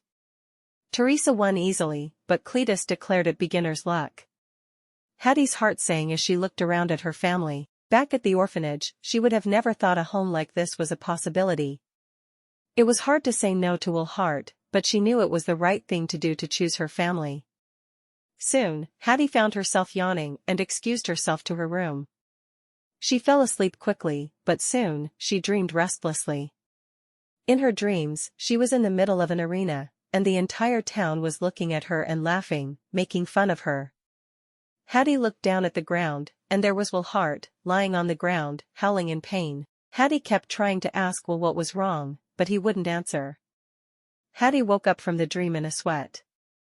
A panicky feeling weighed on her chest. She tried to close her eyes and get back to sleep, but her body wouldn't let her. She remembered Will's hand moving across her body, and the way his lips had tasted against hers. Would she truly never see him again? Hot tears stung her eyes as she imagined the rest of her life without him. She had made up her mind. She was staying with her family. So why did it still hurt so badly when she thought about a life without him in it? Hattie rolled over, trying to get comfortable. Her thoughts drifted to the horses. She could take one of them and slip off into the night, returning before dawn. It was risky if she got caught, but if she was careful enough, her parents would never know. Hattie thought about it for a while. She decided it was worth it if she got to see Will one last time. Hattie saddled the horse and set out in the dark, feeling terrified but also thrilled at the possibility of seeing Will. She held a lantern as they galloped toward Bagley. She tried not to think of how much trouble she would be in if Edna Petunia and Cletus found out about her evening exploits. As she raced toward the fairgrounds, the rest of the crowd was headed in the opposite direction. Hattie's heart sank as she realized she had completely missed the show. She had hoped to catch the grand finale, especially one of the parts where Will did especially impressive tricks, dazzling the audience on horseback. Hattie hoped that Will would still be there and hadn't already left town. She didn't think it was likely that the entire Wild West show would pack up in the middle of the night and leave, but stranger things had happened. Hattie tied the horse to a post just outside the fairgrounds and pushed through the lingering crowd to find Will. She rushed to the tents where they had first met, but everything was dark. She thought people might be trying to sleep in the tents, and she didn't want to wake them. But Will was nowhere to be found, and she had to find him, she just knew it. Hattie stepped around the tents, whispering his name urgently. Will. Will. Jessie popped her head out of one of the larger tents. He's in that one, love, Jessie said merrily, as if Hattie showing up in the middle of the night was a regular occurrence. Hattie smiled gratefully at the older woman. Thank you. Hattie stood outside of the tent where Jessie thought Will was. Will. Hattie hissed. It's me. It's Hattie. A muscular arm shot out of the tent and pulled Hattie inside. Hattie gasped in surprise, then smiled in relief as Will's handsome face came into focus by the lantern's light. It's so good to see you, Hattie blurted out. Will took a deep breath. I could say the same thing to you. When you didn't come before the show, I thought I'd lost you forever. I'm so sorry. Hattie cried. It's okay, Will soothed, pulling her close to his chest. Hattie closed her eyes and relaxed in Will's embrace. When she was in his arms, everything in the world made sense. All was well. But Hattie knew it wasn't fair to make him think that she was going to run away with him. As painful as it was, she had to tell him. Will couldn't believe Hattie was in front of him in the flesh. He had dreamed about her ever since they had met, so the fact that she was in his tent was rather astounding. I can't believe you came, he said with a huge smile on his face. Will, Hattie began, taking a deep breath. I need to tell you something. Will's face fell. He knew whatever she had to tell him wasn't going to be good. In an instant, he knew exactly what she had come there to say. He put his hand up. Please. I know what you're going to say, and I respect your decision. But for this one night, can we pretend that it's not true? Hattie nodded eagerly, relieved she didn't have to spell out the words. After all, she'd already told Will exactly how she felt. She would have loved to take him up on his proposal, but it wasn't possible. She wasn't going to leave her family. Will took Hattie's face and brought it closer to his. He kissed her slowly and deliberately, and once again, Hattie's body felt strange and wonderful sensations all over. When she was with Will, she felt unstoppable, like she could go anywhere or do anything. Will's hand fumbled with Hattie's blouse. He began to undo some of the buttons. Hattie jumped to her feet. What are you doing? Will's face turned beet red. I'm sorry, Hattie. I shouldn't have done that.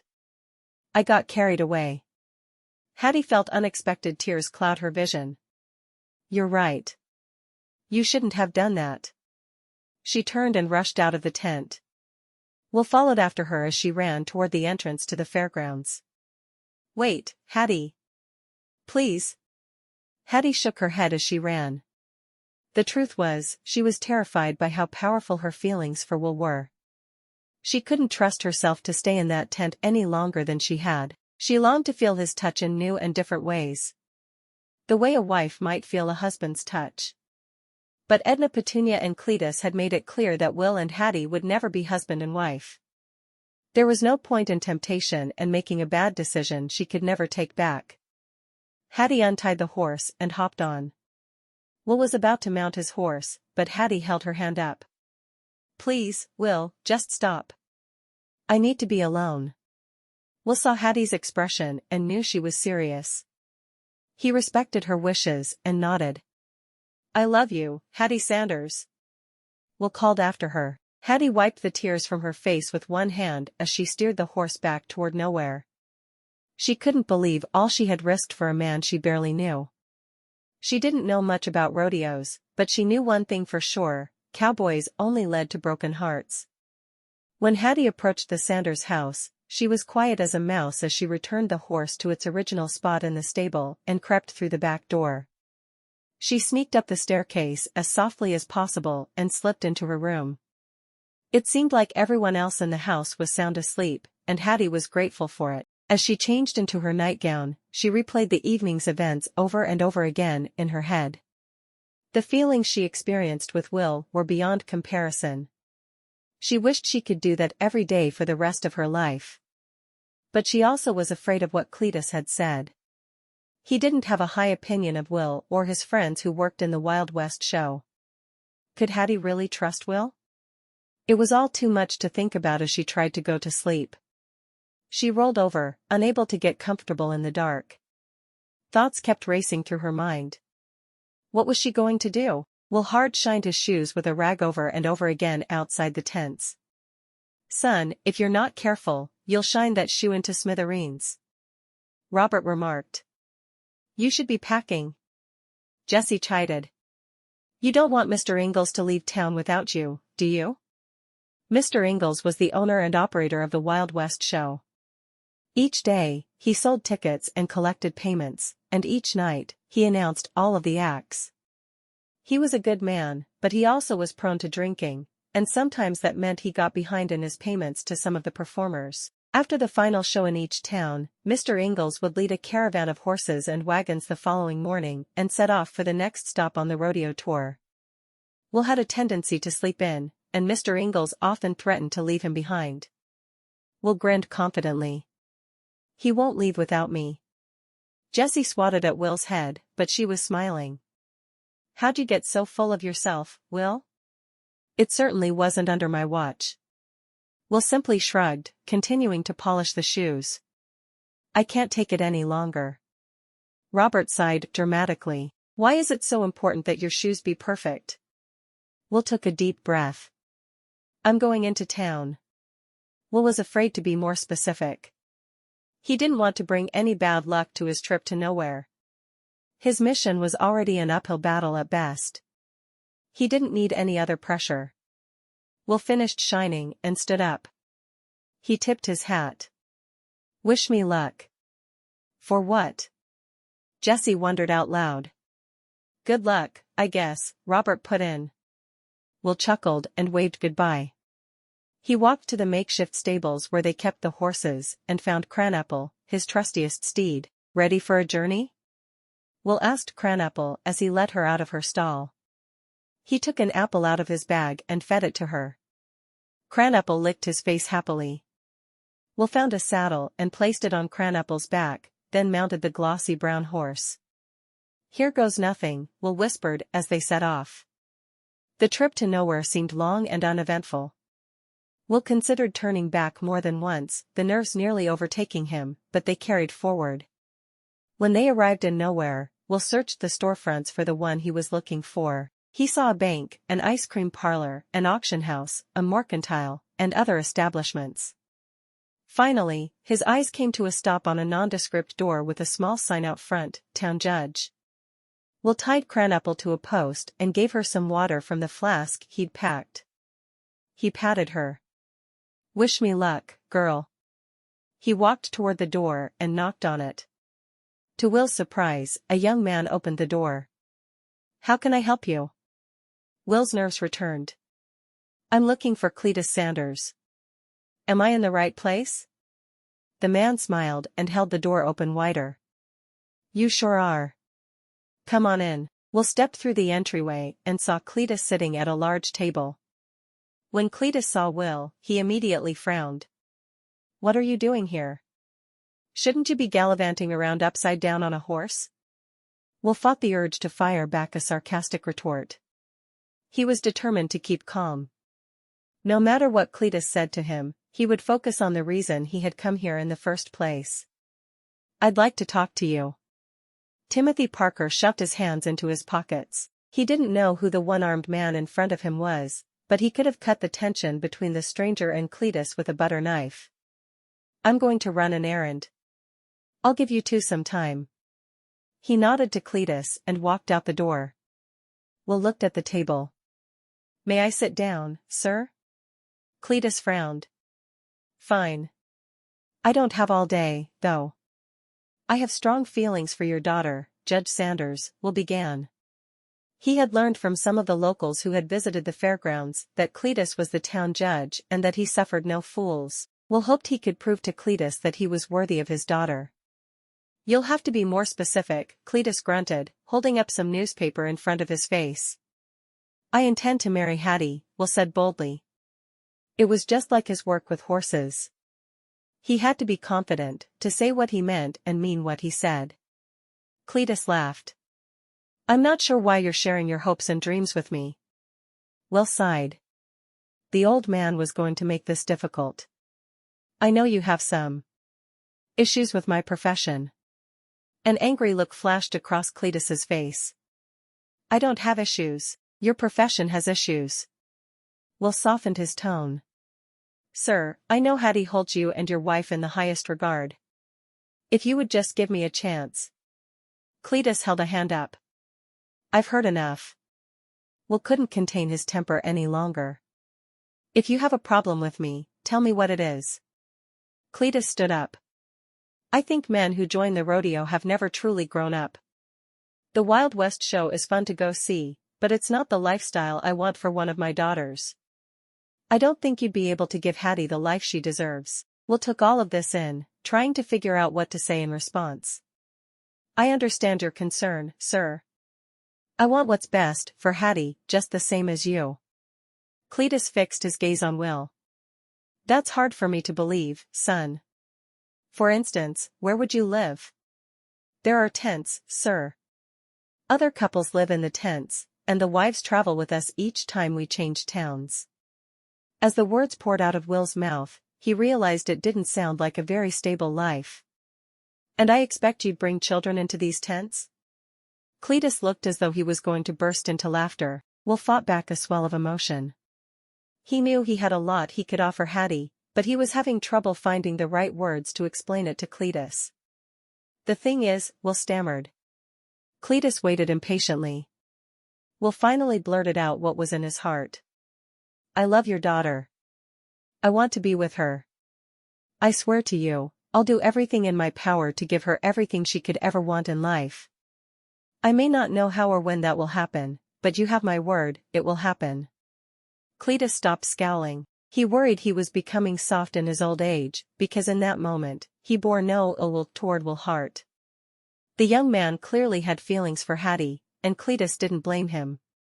His daughter was beautiful, intelligent, and kind, a combination of qualities that was rarely present in young women of her age. I believe you, son. I just don't think you're considering the realities of the hardships you two would face. I'm sorry. I can't allow it. Will realized that Cletus was not going to budge from his position. He was glad the old man was candid, but that didn't make the sting of rejection hurt any less. I'm beginning to understand your perspective, sir. I've taken enough of your time. I hope you'll reconsider. If you do, I'll be at the rodeo for just one more night until we move on to the next town. Take care of yourself, son, Cletus said gently. Thank you, sir. Will tipped his hat and exited the building. Outside, the man who'd let him in paced nervously. I'm Timothy Parker, he said, extending his hand. Will shook Timothy's hand. Will Hart. Pleased to meet you. I hope Cletus wasn't too hard on you. In addition to being my boss, he's also my father-in-law, Timothy explained. Will smiled in spite of his sadness. You must be a very patient man.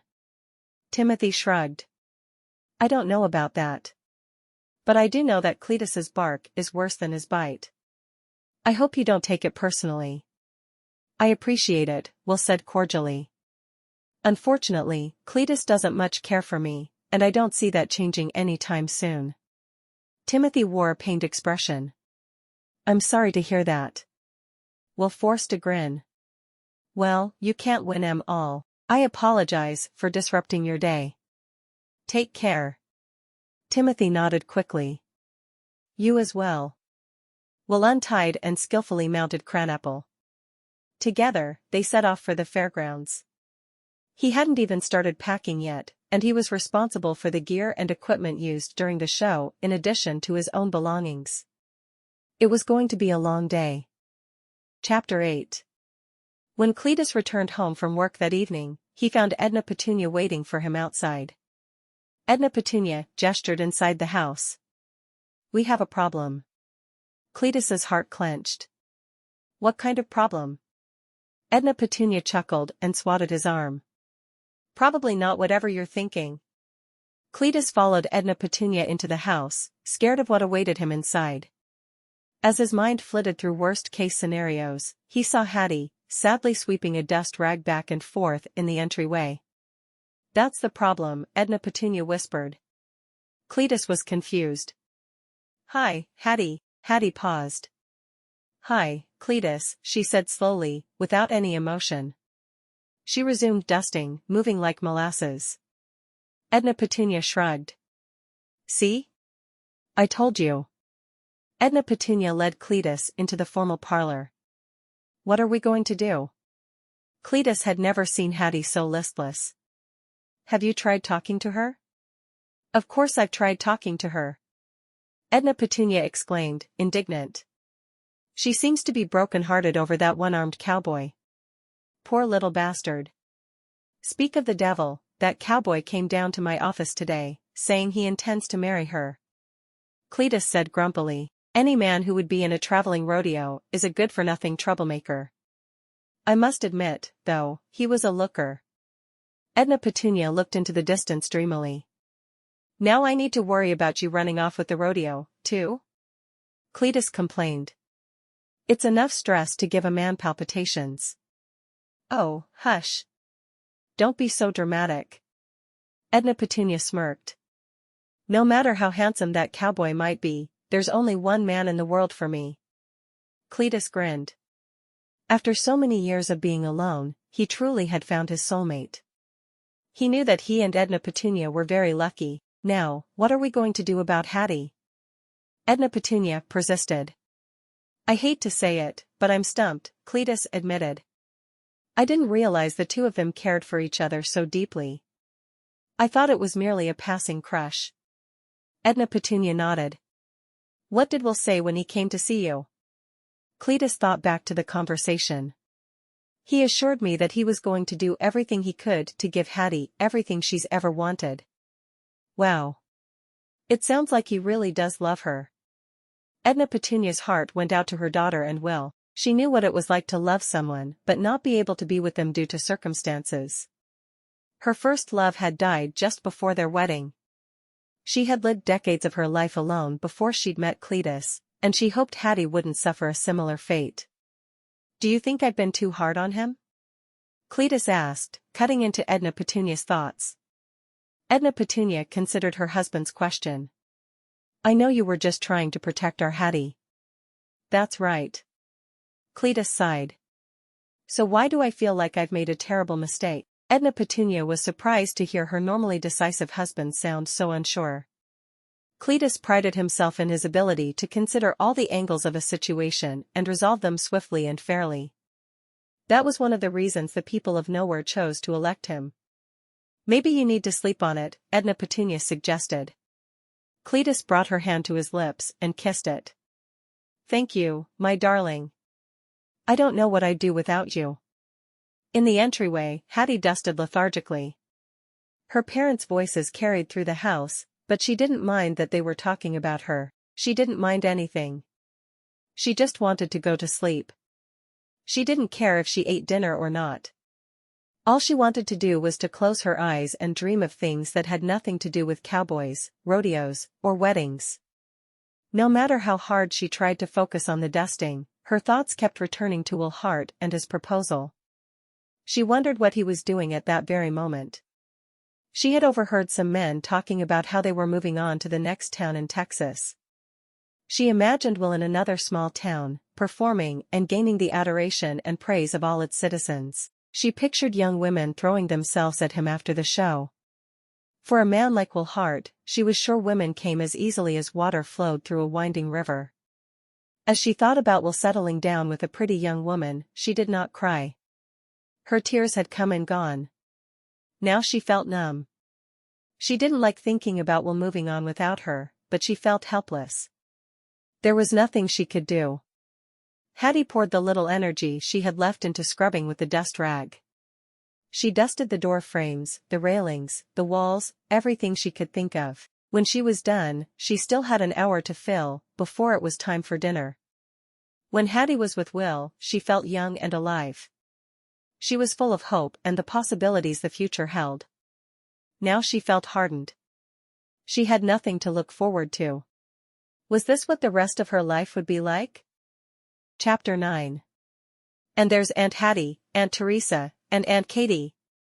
Dorothy Reeves explained cheerfully to her youngest son. Dorothy, one of Hattie's sisters, and Carter, her husband, were visiting the Sanders house briefly to drop off their boys for a few days. Dorothy and Carter would be traveling to visit Carter's family, and their sons were too young to make the trip. Hattie tried to smile at her nephews, but she still felt drained and exhausted from everything that had happened with Will. Dorothy immediately noticed something was wrong, but she decided to save her inquiries for later, when less people were around. Hattie forced herself to eat a few bites at dinner, but she wasn't hungry. Even though they dined on Edna Petunia's pork chops, which Hattie normally loved, her heart just wasn't in it. After dinner, it was Teresa and Katie's turn to wash the dishes, and Carter and Cletus retired to the formal parlor together. Edna Petunia followed them. Dorothy grabbed Hattie's hand. "Let's go for a walk outside. It's a beautiful night." Hattie looked at Dorothy in surprise. It wasn't usual to go outside after dinner.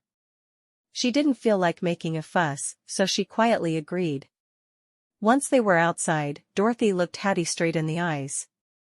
"What's wrong, Hattie?" Hattie sighed. "I don't want to trouble you. You're my sister, and I care for you." Dorothy smiled. "You're not troubling me. What's on your mind?" They continued to walk away from the house. Hattie didn't want her parents to overhear. "I met a man." Dorothy's eyes widened. "You have to tell me more than that, Hattie." "The man is in the rodeo. His name is Will Hart, and he's a cowboy and performer in the Wild West show Cletus took us to," Hattie continued. "And you care for him?" Dorothy prompted. It was funny for her to think about her younger sisters growing up and having romances. To Dorothy, Hattie, Teresa, and Katie would always be her baby sisters even though they were grown young women and old enough to marry and begin families of their own. Hattie nodded. "He asked me to marry him." Dorothy gasped. "It was that serious? What are you going to do?" "It's already been decided for me," Hattie explained sadly. "Cletus and Edna Petunia hate him. They say a man in the rodeo is not the kind of man I would want to settle down with." "Oh, Hattie, that's awful. Do you know why?" Dorothy asked. "It has something to do with him not being able to provide me a stable lifestyle," Hattie replied. It hurt her just to talk about Will. Again, she wondered what he was doing at that very moment. "I see." Dorothy felt sorry for Hattie, but she wasn't sure what she could do about it. When her parents had their minds made up about something, there was usually no budging their position. "It's all such a mess," Hattie cried. Earlier that day, she had been in shock and too numb to experience her emotions. Now, talking about her situation, they all flooded back. "Tell me about him," Dorothy suggested gently. "Well, he's tall and handsome, and he's the most skilled man I've ever seen on a horse. But it's not only riding, it's roping, too," Hattie gushed. "The way he looks at me makes me feel like I'm the only person in the world, that's how closely he pays attention to me." "Wow, he sounds really wonderful." Dorothy wondered if Cletus and Edna Petunia had really given this man a fair chance, or if they had simply judged him by his job. Everything Hattie had described sounded like ideal characteristics for a spouse. "He's the best man I've ever met," Hattie said honestly. "And Dorothy, he does all of his tricks with only one arm. He performs with one hand behind his back?" Dorothy was confused. Hattie shook her head. "He only has one arm. Was he born that way, or was there an accident?" Dorothy asked, curious. Hattie shook her head again. "I don't know. I didn't get the chance to ask. How many times have you seen him? Dorothy wondered. I sneaked off to see the rodeo a third time, Hattie admitted. And then he came to our house for a picnic under the stars. Oh, Hattie, how romantic. Dorothy breathed. Until Cletus woke up and chased him away. Hattie's expression crumpled as she recalled watching Will race away. Oh, no. Dorothy had no idea that Hattie had been secretly meeting up with her beau. And then, one final time, I went to meet him on his final show at the rodeo. That was last night. They've probably moved on to the next town, Hattie finished sadly. That sounds very difficult, Hattie. I'm sorry you're going through that. Dorothy wished there was something she could do to help. I can understand where Edna Petunia and Cletus are coming from, Hattie said. You do? Dorothy asked. When Will proposed to me, I told him I was flattered, but there was no way that I could leave my family, Hattie recounted. Did he want you to run away with him? Dorothy couldn't believe the twists and turns Hattie's story was taking. There are some husbands and wives who travel together. Will said that we could do that, Hattie said. I never thought I would meet a man who would make me want to be with him all the time. But Will is that man. Hattie felt her face go red as she thought about him. But now there's no chance of that. Dorothy patted Hattie on the arm. I'm sure there will be other men, Hattie. I doubt it. There are no young men in nowhere. Hattie complained. You have a point, but you never know. You saw what happened with Carter and me. Dorothy reminded her sister. Carter Reeves was an attorney who had moved to nowhere for a summer to work on an important case. Dorothy had been hired to help him keep his books. Instead, they'd fallen in love. Even though Carter was an avowed city man, he had been so smitten by Dorothy that he'd ended up staying in nowhere permanently. Now, Dorothy and Carter happily lived on property in nowhere with their young children. They occasionally visited Carter's relatives in the city, but they were very content with their lives in nowhere. Hattie nodded, but she wasn't sure. Dorothy had been lucky. What if Hattie wasn't so lucky? I think the hardest part is seeing you and all of our other sisters who are happily married. I never thought much about having children, but after meeting Will, I realized that I wanted him to be the father of my children. Does that sound crazy? Dorothy squeezed Hattie's hand. Oh, Hattie, that doesn't sound crazy to me at all. Matters of love are rarely simple. I wish I could help you more, but I don't know what to do. It's okay, Hattie told Dorothy. Just allowing me to talk about it has been helpful, even though it's making me cry. Oh, Hattie, I'm sorry. Dorothy threw her arms around her sister. I'm only teasing, Hattie said, but Dorothy could see the tears rolling down her cheeks. It will be okay, Hattie, Dorothy reassured. I don't know exactly how, but I promise you, it will all work out in the end. Hattie smiled through her tears. Thank you, Dorothy. I'm lucky to have you. Dorothy bit her lip. She hated to see Hattie in such a sad situation. You're welcome, dear. If you ever need to talk, anytime, I'm here for you. If you'll excuse me, I think I'm going to lie down now. Hattie hugged Dorothy goodbye and went into the house. Dorothy stood for a while, deep in thought. Now that she lived outside the family home, it was rare that she had any disagreement or tension with her parents. But the look on Hattie's face made her want to speak out. Dorothy made up her mind and walked back into the house. She went to the formal parlor. Can I speak with you, Cletus and Edna Petunia? Cletus looked up in surprise, pausing the game of checkers he was playing with Carter. What is it, dear? I just spoke to Hattie, Dorothy began nervously. Cletus and Edna Petunia exchanged a look. Dorothy cleared her throat.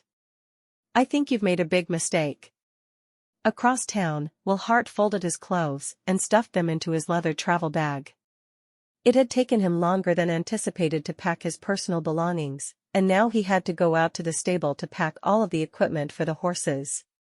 Will felt miserable as he dragged himself outside. He didn't want to leave Bagley. He wished they'd had a few more weeks, just enough time for him to demonstrate to the Sanders that he was worthy of their daughter. As Will began walking toward the stables, he saw a flash of lightning and heard a deafening thunderclap. Suddenly, it seemed that the skies had burst forth with buckets of freezing rain. Will stifled the urge to curse loudly. He had thought things couldn't have been worse, but the rain proved him wrong. Some of the horses jumped, spooked by the lightning and thunder. Others whined, unhappy at the water that poured in. Since the stop in Bagley was a temporary one, the rodeo was using a section of the pavilion as makeshift stables. This meant that the structure did not protect the horses from the elements. Will sighed and tried to calm some of the more skittish horses. His long day was becoming longer and more difficult. As he worked, his thoughts drifted to Hattie. He wondered what she was doing. No doubt she was in trouble from their moonlit escapades. He hoped she wasn't suffering too badly. He felt awful that he couldn't be there for her. Soon, Will and the horses were soaking wet. He gathered the equipment into piles and prepared to load it into the wagons. He put his left arm over his eyes to shield them from the rain and stared up at the sky. The rain showed no signs of letting up. Just then, he saw Robert running toward the tents. "What do you make of this?" Will called. "Do you think we'll still leave first thing in the morning?" Robert shrugged, and Will saw that he was also drenched. "You'll need to talk with the boss about that." Robert continued on his way, holding his hands above his head in an attempt to block out the rain. Will groaned. He wasn't sure what condition Mr. Ingalls would be in, and he was sure the weather would only worsen his mood. But he wanted to know if he really needed to load all the equipment into the wagons in this dreadful weather. Will ventured out into the storm and went back to the tents. Rain dripped from his brow and ears as he waited outside Mr. Ingalls' tent. "Mr. Ingalls? Are you in there, sir? I have a question for you." Will heard a crashing noise from inside the tent. "Mr. Ingalls?" Will repeated. A few moments later, the door to the tent opened and an arm poked out, beckoning him inside. When Will's eyes adjusted to the dimly lit tent, he saw an empty whiskey bottle sitting next to Mr. Ingalls' chair. He sighed and hoped his boss would be coherent enough to answer his question. "The storm's pretty bad out there," Will began. He shook his left arm and water sprayed everywhere, illustrating his point. Mr. Ingalls shielded his face from the water and groaned.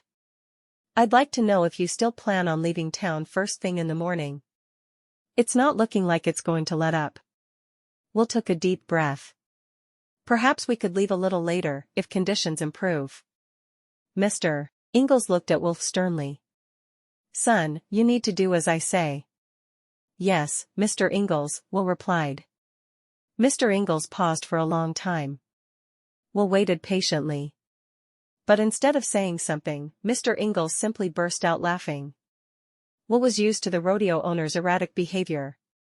"Mr. Ingalls, you haven't told me what to do yet," he pointed out. Mr. Ingalls smirked. "You need to get out of here." "Let's get out of here first thing in the morning." Will sighed wearily. "Even with the storm coming through?" Mr. Ingalls hiccuped loudly. "Even with the storm coming through, yes, sir," Will said politely. Inside, he was fuming, but Mr. Ingalls was his boss, and whatever he said ruled the rodeo. He had hired each and every performer in the Wild West show, and he could easily fire them if he felt like it. Will didn't want to test his luck. Will showed himself out of the tent, not bothering to wait for Mr. Ingalls to say another word. Packing up all of the equipment would take hours, and he'd surely be soaked to the bone once he was done. He'd probably even develop pneumonia. It would serve Mr. Ingalls right, but then again, Will wouldn't be able to appreciate Mr. Ingalls' comeuppance. Will walked across the fairgrounds, heading back to the pavilion to finish packing. The rain was still pouring down. Will knew Mr. Ingalls had made a poor decision, but he didn't see what choice he had in following the owner's orders. Will worked as quickly as he could as the cold rain pelted down on him. The horses were still unhappy and groaned with displeasure. "Trust me," Will announced to the animals. "I don't like this any better than you do." Will worked in a steady rhythm. He had packed the rodeo up countless times before and moved on to the next city. For some reason, though, leaving this time simply felt wrong. Will rubbed his left hand across his eyes. He was getting tired, and the storm had not abated. Just when it felt like the rain would never end, Robert ran up to Will. "Have you heard?" Robert asked, out of breath. "Heard what?" Will scowled. He did not care for interruptions while he worked. "We need to put it all back," Robert cried. "Damn Ingalls." "Excuse me?" Will was sure he'd misheard his friend. "That's right. Ingalls said we're staying an extra night," Robert shouted over the rain. "Why would he?" Robert shrugged. "I have no idea. He's talking about some crazy rich man who wants us to stay in town. Said we're going to do another show tomorrow night." "But we've already had our last show," Will protested. Robert held up his hands. "I'm just the messenger, Will. I'm repeating what I heard. I didn't mean to lash out at you," Will apologized. "But I've been working through this crazy rain because Ingalls said we were heading out first thing tomorrow. I don't know what to tell you. Boss says we need to get ready for another show. I need to tell the others." Robert continued on, alerting the other men and women to stop packing. Will rubbed his temple with his left hand. His entire body ached from packing everything up. But he would do what he needed to do. Most of the equipment he had just packed would need to be unpacked, and he'd have to groom the horses to prepare them for tomorrow's show. He also would need to coordinate with the other rodeo cowboys to make sure they knew the order they would be performing in. Normally, Will found his lifestyle adventurous and exciting. Living out of a tent, sleeping on the ground, and eating meals out of cans seemed exotic. He got to see places he would never have seen if he'd stayed in his hometown. But that night, Will wanted nothing more than to warm himself by a fire, eat a hot meal, and go to sleep in a nice, firm bed. Instead, he'd be rushing around for hours, preparing for a final show that had seemingly come out of nowhere. Will tried to remember the last time Mr. Ingalls had demanded another show in a town they were preparing to leave. On some occasions, Mr. Ingalls would arrange less than upstanding deals with proprietors in small towns that Will and Robert had their misgivings about. But overall, despite his drinking, he was a good and understanding boss. When men or women needed to take a leave to visit family or take care of personal obligations, he gave them time off without questioning them or swindling them out of money.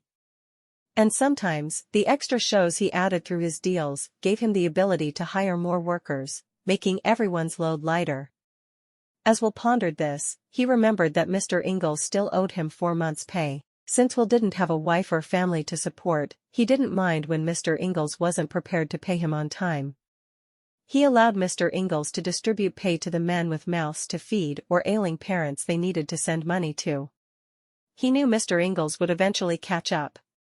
But this time it had been 4 months, and Mr. Ingalls had not said a word to him. Will decided he would remind Mr. Ingalls about the missing pay when he saw him later. Will unpacked all of the equipment that he had just put into boxes and crates. His muscles were clamoring for rest, but there was still a lot to do. He hoped that whoever Mr. Ingalls had struck a deal with was worth all this extra fuss. Chapter 10. The morning sun was bright and warm against Hattie's face as she woke up. Her cheeks were salty from her tears the night before. As much as she tried to focus on a future that didn't include Will Hart, it made her distraught to think about. Hattie pulled herself out of bed and dressed for the day. Edna Petunia had given her another lengthy list of chores to tackle, and there was no use putting it off. The work needed to be done whether she liked it or not. Hattie filled a bucket with water and a little soap. She took a mop from the closet and soaked it in the sudsy water, then wiped the mop back and forth across the kitchen floor. As she worked, she did her best to put rodeos and cowboys out of her mind completely.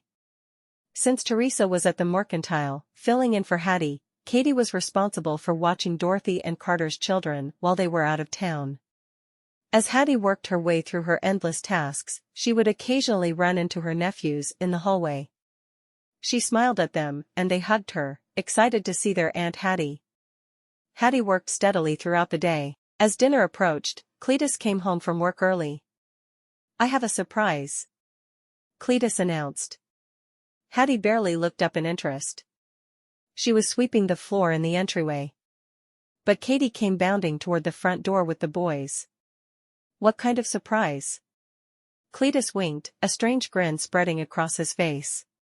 It's a secret. Everyone, be dressed and ready to go by 6 o'clock. I stopped at the Mercantile, and Teresa's going to be coming with Louis and Ruby. Hattie looked up. Despite her mood, she was intrigued. Am I allowed to come, too? Cletus's eyes shined with compassion. Of course, Hattie darling. The rest of the work went quickly once Hattie had something to look forward to. She was so curious what Cletus was planning. Once her chores were finished, Hattie helped Katie dress the boys and get them ready for a trip by wagon. Edna Petunia said she didn't know where they were going either, but Hattie had a feeling that she knew exactly where they were going. It sounded like the entire Sanders family was coming, which was a rarity. The only place all the Sanders were ever together was at church, or, of course, a Sanders family wedding, but only Hattie, Teresa, and Katie were left, and none of them had any prospects of marriage anytime soon. As Hattie thought of marriage, it reminded her of Will's proposal. Tonight was probably his first night performing in another town. She wondered if they'd gone east or west and if the rodeo would ever return to Bagley. Hattie's mind drifted off as she buttoned one of her nephew's shirts. Hattie! What are you thinking of? Katie giggled. You seem lost in your thoughts. I'm sorry, Hattie apologized. I'm a bit distracted. Oh, Hattie. Is it that cowboy? Katie whispered. Hattie smiled and shrugged. It's not going to happen. I need to get over it. I'm sorry to hear that. Katie squeezed her sister's hand. Downstairs, Edna Petunia surveyed her brood. You bastards clean up nicely. What's a bastard? Dorothy and Carter's youngest son asked. That's a word you'll learn when you're older, Hattie quickly interjected. Edna Petunia patted her grandson on the head. All in time, little grandbastard. Hattie smiled despite her sadness. Some things never changed. If she had run away with the rodeo, she wouldn't get to see Edna Petunia very often or hear the outrageous things she often said. She would have missed the old woman deeply. Cletus loaded the family into the wagon and set off for his mysterious destination. On the way there, Katie and Hattie took turns guessing where he was taking them and who else would be there, but Cletus's lips were sealed. Suddenly, Hattie recognized some farmland they were passing. We're in Bagley. Hattie said excitedly. Are we going to see Penny and Tom? Katie guessed. I won't answer your question, but Penny and Tom will be there, Cletus said. Hattie and Katie exchanged smiles. They were definitely going to Penny and Tom's ranch. Hattie was looking forward to seeing the McLeans and their growing family, but she felt a twinge of disappointment. She didn't know where she had hoped they were going, but Penny and Tom's ranch seemed a little familiar and not as exciting as a mysterious destination.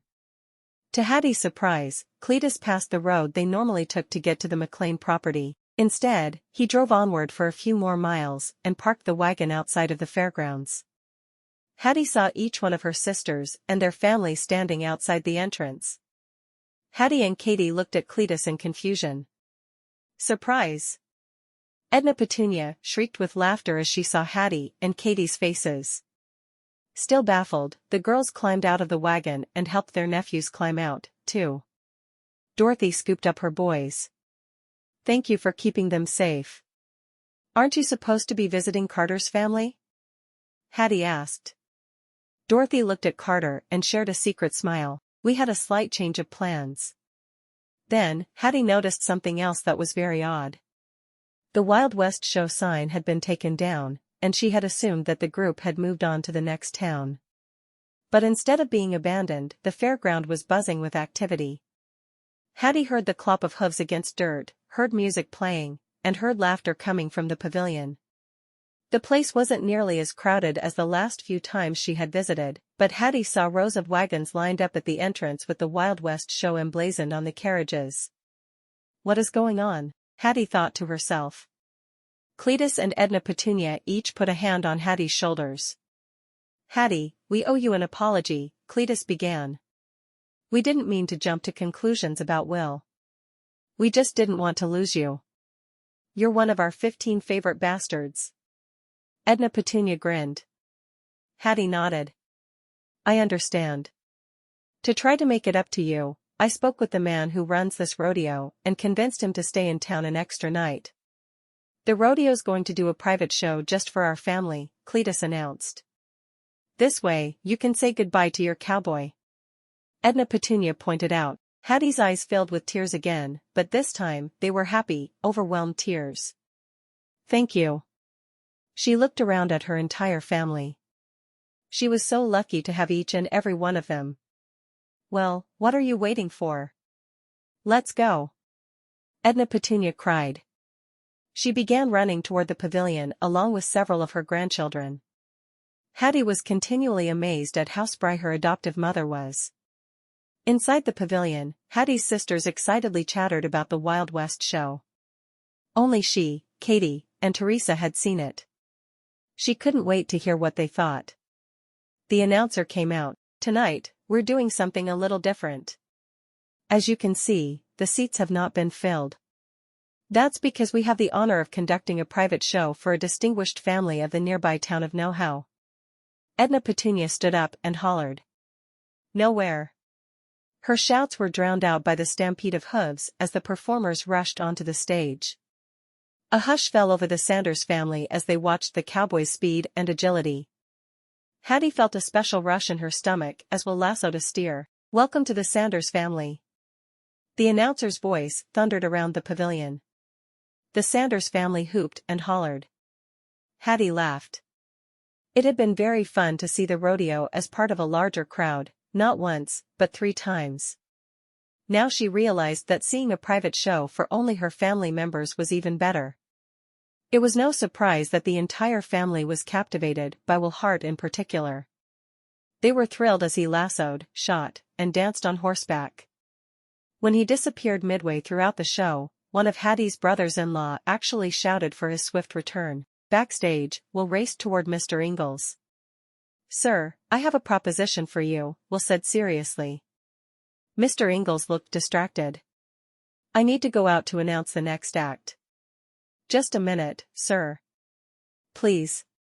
Mr. Ingalls knew Will never asked for something unless it was important. He nodded.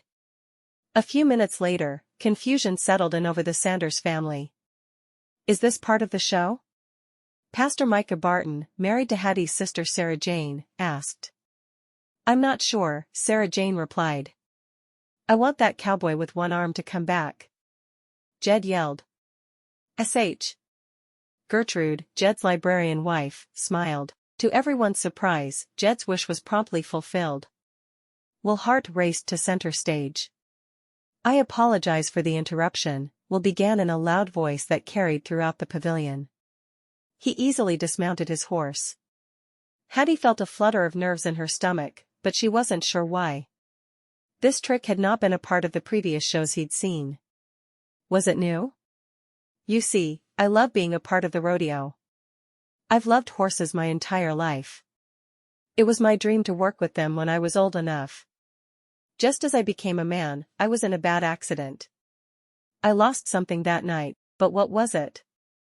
Will paused to scratch his head with his left arm, and the Sanders family laughed and cheered. It was strange, but they were eating up every one of Will's words.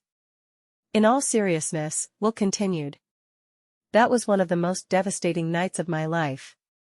I was sure there was no way I would get to realize my dream of working with the animals I love. But each day, I would practice getting onto a horse. It was hard at first, it was awful, actually, but every time, I got a little bit better. Soon I could climb on and off horses. I had always been good at stunts, and I saw a Wild West show. I made it my goal to be part of the rodeo. I liked it better when he was doing the stunts, Edna Petunia whispered to Cletus. I think the man may be building to something, Cletus said. He glanced at Hattie, who was hanging on to each word. Edna Petunia shrugged and took a sip from her flask. I'm sure you're all wondering why I'm talking about this now. And maybe wondering why I don't just get back on my horse, Will said. Here, here. Edna Petunia whispered loudly. Will continued. The thing is, I do love being a part of the rodeo. But unfortunately, tonight is my last show. A hush fell over the family. Backstage, performers began to talk and argue. No one could believe what they were hearing. In the last few days, I've realized there's a dream that I have that's more important than anything. It's even more important than my old dream. Will paused, looked up at the Sanders family, and looked straight at Hattie. I've found a woman I want to marry, and as of tonight, I'm retiring from the rodeo. Hattie Sanders, I love you more than anything. You are what makes my life worth living. I know that I still have to prove to your family that I am worth your love, but I know I can do it. Hattie Sanders, will you marry me? Hattie's heart began to leap inside her chest. She felt all her family's heads swivel and look at her. She couldn't believe what was happening, and she felt like she was moving as slow as molasses. Hattie looked at Edna Petunia and Cletus. Cletus smiled. My concern was that my daughter would run off with a rodeo cowboy. If he's leaving the rodeo, that means he'll be able to provide a decent home for you. No objections. Edna Petunia winked. No objections here. I'm thrilled when my bastards marry. Go on down there. Jed hollered. Gertrude shook her head, but she was smiling. Hattie made her way to the front row of the pavilion, and Will rushed to meet her. He helped her step onto the stage, and the Sanders family began to applaud. Will repeated his question. Hattie, will you marry me? Yes. Hattie cried happily. She was in shock. The crowd erupted into cheers and whistles. Kiss her, someone yelled. Hattie figured it was probably Jed. Will obliged, using his left arm to encircle Hattie's waist and dip her backwards. He kissed her so long and so hard that by the time he came up for air, Hattie's knees were shaking and her head was spinning. She couldn't believe that this was what she would be able to do for the rest of her life. That gave Hattie an idea. She paused and turned around, looking at the crowd. Hattie whispered her plan into Will's ear. She hesitated, wondering if she'd just suggested something foolish that he wouldn't care for. Will's face broke out into a huge smile. That's an incredible idea. He grabbed her with his arm and scooped her up off her feet. Hattie giggled. Will turned back to the audience. We have one final act for you tonight. Hattie's going to assist me. I need someone named Micah Barton to come down here, too. Micah looked at his wife, terrified. Are they going to ask me to lasso? I'm not very good at that. Sarah Jane patted Micah on the back. I'm sure they'll only make you help with what you're comfortable with, dear. I think you should follow Will's instructions. Micah nodded grimly and followed the same path Hattie had taken to get to the stage.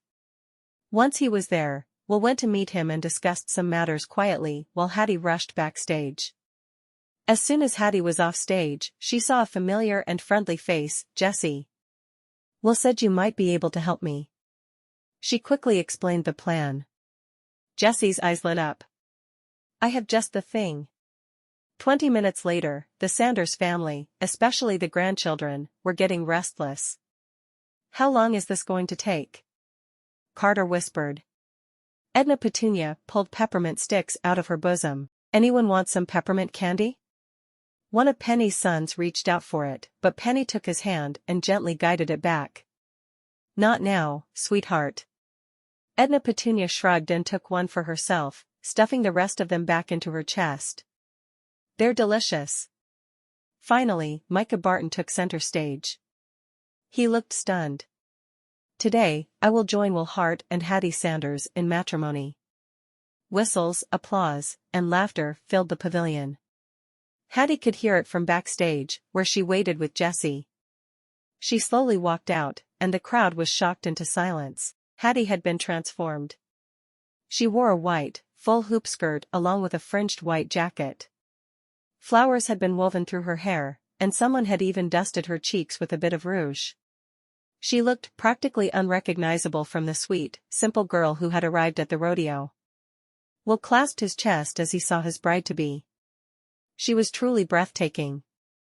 Hattie approached Will and Micah, holding a small bunch of flowers Jessie had picked for her. She couldn't believe how quickly the older woman had worked.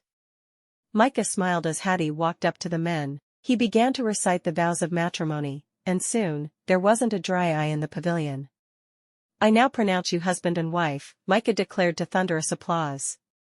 Afterward, everyone enjoyed a white almond cake at a long picnic table outside the fairgrounds. Despite the thunderstorm the day before, the weather was perfect for an outdoor picnic. It reminded Hattie of the night Will had come to the Sanders house. "Where did the cake come from?" Hattie asked in amazement.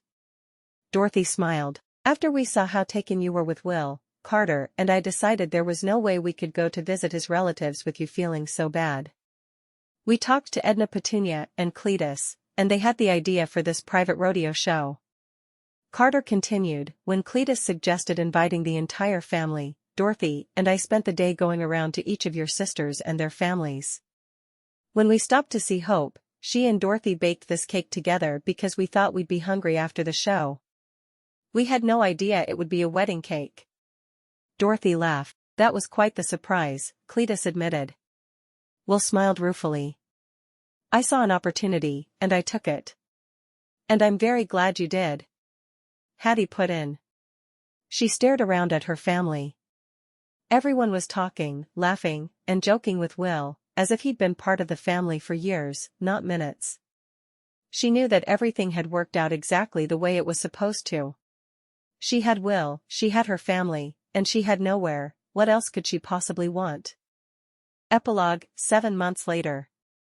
Hattie carried a casserole to the picnic tables outside of the Nowhere Church. The family was having a luncheon to celebrate one of the newest grandchildren. "Ouch!" Hattie cried, nearly dropping the dish.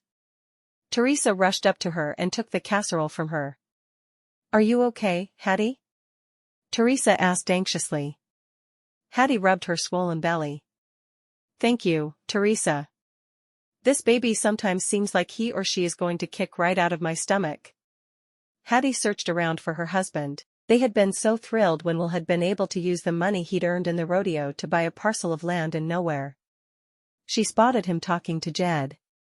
Will and Jed had become fast friends. Now that Hattie and Will were expecting their first child, she knew that Jed and Gertrude would be very helpful to them. "Will," Hattie called. Will rushed up to his wife. He noticed how pale she looked and took her arm. "Are you all right?" Hattie nodded.